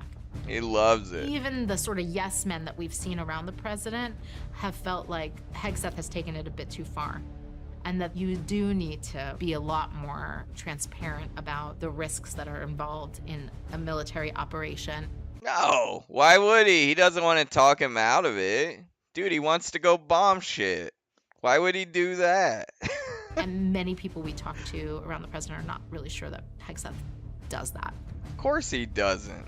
If Hegseth wasn't He's putting excited. on the brakes, look at him. He's tweaked out of his mind. Could. General Dan Kane. General Kane, chair of the Joint Chiefs of Staff, had deep reservations about embarking on this war with Iran and had let other members of the administration know that he had doubts about the efficacy and the strategic objectives of the mission. Efficacy. And it was Susie Wiles who pressed General Kane to be more forthright with President Trump, feeling like some people were holding back on what they really assessed were the precarious possibilities of starting a war with Iran. We saw Dan Kane really lay out all of the risks of what could happen. One of the ones, obviously, the Strait of Hormuz. This choke point, the Strait of Hormuz, they've been in every Pentagon war game over decades. This should not be a remote surprise to anybody. The military knew all this, and Trump was definitely briefed on it. We know that. Which he lied about. He said he had no idea they were going to take the Strait of Hormuz. Those who heard about the deliberations say Marco Rubio didn't take a stand. Marco Rubio is a shrewd enough operator that he kept a very firm distance from putting himself in one camp or another. He would present an analysis in one direction and in another direction to help the president come to his decision, but he was someone who really stayed clear out of taking a firm stance. The one that we know who pushed back was Vice President Vance. Holy shit. J.D. Vance. The more I learn about J.D. Vance, it seems like you could actually probably work with him as a normal politician. Was one of the fiercest opponents of getting involved in this conflict. He said it might get us into a situation that it has spiraled out of our control, that we can decide how wars start, but we don't know how they're going to end. We've seen this happen time and time again. You rose to power on this promise. Right. This will cause a rupture with our... That's the key. You rose back to power on the promise of no new wars. And he said you're going to cause a rupture in our base, which it did. Own base. If you break that promise, it could be a very serious rupture. Smart guy. But look at his eyeliner. Why is he always wearing so much freaking Vance had eyeliner? said, look, I think this is a bad idea, but if you do it, I'll support you all the way. Of course. He's a lap doggy. A source that I've spoken to about this very issue said doing anything more than that would have been political suicide. He's not going to tell the president, no, you cannot do this.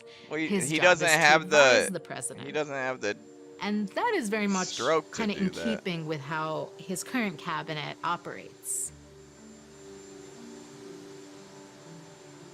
President Trump sees himself as a Oh, survivor. look, that was before he fired Pam Bondi. No, I haven't. Well, we haven't made a final decision. We're not exactly. Part of his persona and part of his personality is that there's an aura of invincibility. Is there a risk that strikes could turn into a long, drawn-out conflict? I guess you could say there's always a risk. You know, when there's war, there's a risk in anything, both good and bad. We've had It's about over. tremendous luck. It's about over. Look at spooky Pam Bondi lingering in the back. They all look like villains from the Purge movies. With myself, everything's worked out. Look at her We back do there. The Midnight Hammer and so many others. Everything's worked out, and we want to keep it that way. He's still riding high on She's his Venezuela mission hypnotized. in January. He viewed himself as invincible. Remember, he was a convicted felon, and he avoided death, and he came back from political no man's land. He wanted to do things that no one else has done, and believed that nothing could stop him because of everything he had just lived through. Netanyahu's promise to Trump that you can really take them out. You, for the first time in 47 years, since the 1979 hostage crisis, you can be the president who gets this done. That's why a lot of this is a big problem, is because Netanyahu basically heavily influenced American foreign policy, including getting us involved in a war. And that's almost like, you know, a foreign agent coming over and walking us into a war that's the American people didn't want. It's a real issue. Clearly, And they lay it out how it happened. Skepticisms that Trump was hearing from other members of his cabinet. A lot of people who have been with him through the thick of it look and say, well, you know, he's mounted these comebacks that nobody thought were possible. He's participated and authorized all of these different excursions overseas and come out on top. They're starting to think he's and there's just kind of a anointed. belief that in the end, things will work out. So what you really see in this war cabinet is a group of people who do not want to get on the wrong side of President Trump and who don't see it as their obligation to stop him. They see it as their obligation to enable him to achieve his desires and his professed desired outcomes. The president returned to the Situation Room at Mar-a-Lago. President Trump had such success with the Maduro raid that Trump believed that he could replicate the success of this operation in Iran. They had set up a makeshift Situation Room inside of Mar-a-Lago. It always bothers me that these global events that affect the whole world are taking place and being quarterbacked from Mar-a-Lago. And, you know, a hub of part of the Epstein operation. And it's just so despicable that that's where the orders for our military personnel are coming out of, Mar-a-Lago. It's fucked, man. He called in his closest, most trusted group of advisors, the people he believed he could count on, and authorized the strike. And we're at The war began again. exactly 365 days after that dramatic dressing down of the Ukrainian president in the Oval Office. Operation Epic Fury! Operation Epic Fury, a joint attack by the United States and Israel. A year of fighting wars, President Trump's approval rating hitting a new all-time low. now defining Donald Trump's presidency. Trump's one-time close ally, Tucker Carlson, disgusted. Tulsi Gabbard, director of national intelligence, has resigned. U.S. forces conducted self-defense strikes in southern Iran Monday. New strikes against Iran, even as talks may be moving forward to end the war.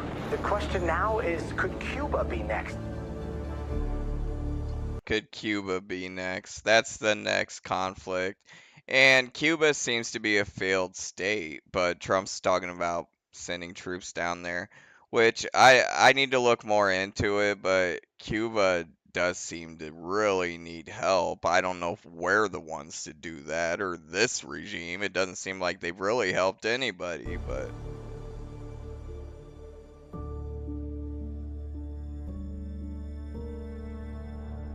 No new wars.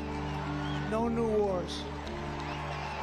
No new wars. That's very good. They thought I was going to start a war. Let me tell you something. I'm going to stop World War III.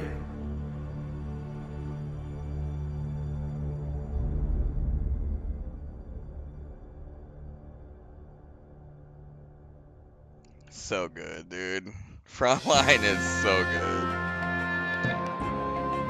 Alright, yo, let me jump back over. Actually, I just need to shrink this.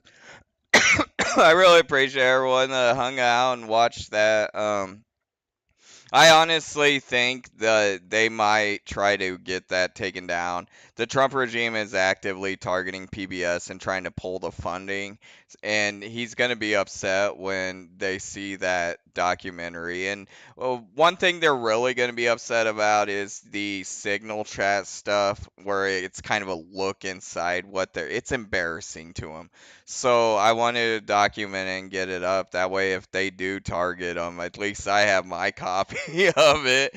So I really appreciate everyone coming and hanging out.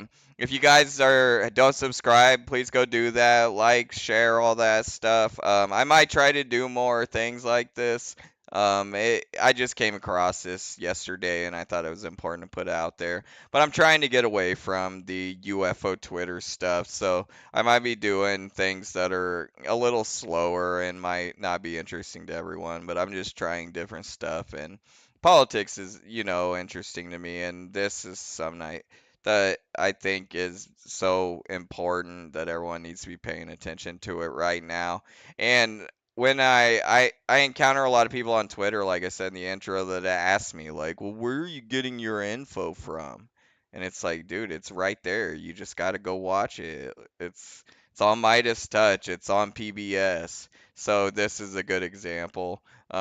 So yeah, thank you everyone for hanging out. This will be up on YouTube right after it's live. I'm not gonna do an edit, so it'll go up right now. So yeah, thanks for hanging out. Please go like, share, and all that stuff. If anyone wants support that's watching back later, you can do it at buymeacoffee.com/TJ Felony. You can support anonymously. Just leave your name blank. You gotta fill out your email address, but nobody sees that. And I will see you all probably tomorrow or even maybe later tonight. I might play some Battlefield a little later. So I'll see you all eventually soon, either tonight or tomorrow for some Battlefield, and maybe we'll hang out. Peace out, guys. Thanks for hanging out. Everybody in the chat, you guys are awesome. Oh yeah, it's gonna piss the Trump regime off. Well, they're actively targeting media sources. They're suing Midas Touch right now. So anyone who covers the war accurately or just the politics behind it, they seem to be trying to shut them down. And it usually takes about a week for them to get wind of the documentary, and this just came out 2 nights ago. So I imagine they're going to be upset about it. You'll probably see it in the news. I'll keep up on it, though, if I do see anything. They've already targeted Frontline once, so they've tried to pull the funding to make it impossible for them to really work. But, all right, guys, everyone have a good weekend. Thanks for hanging out. Peace out. Be good to each other. Pop over on X if you want to talk to me, at Felony Talk on X. My DMs are pretty much open to anybody.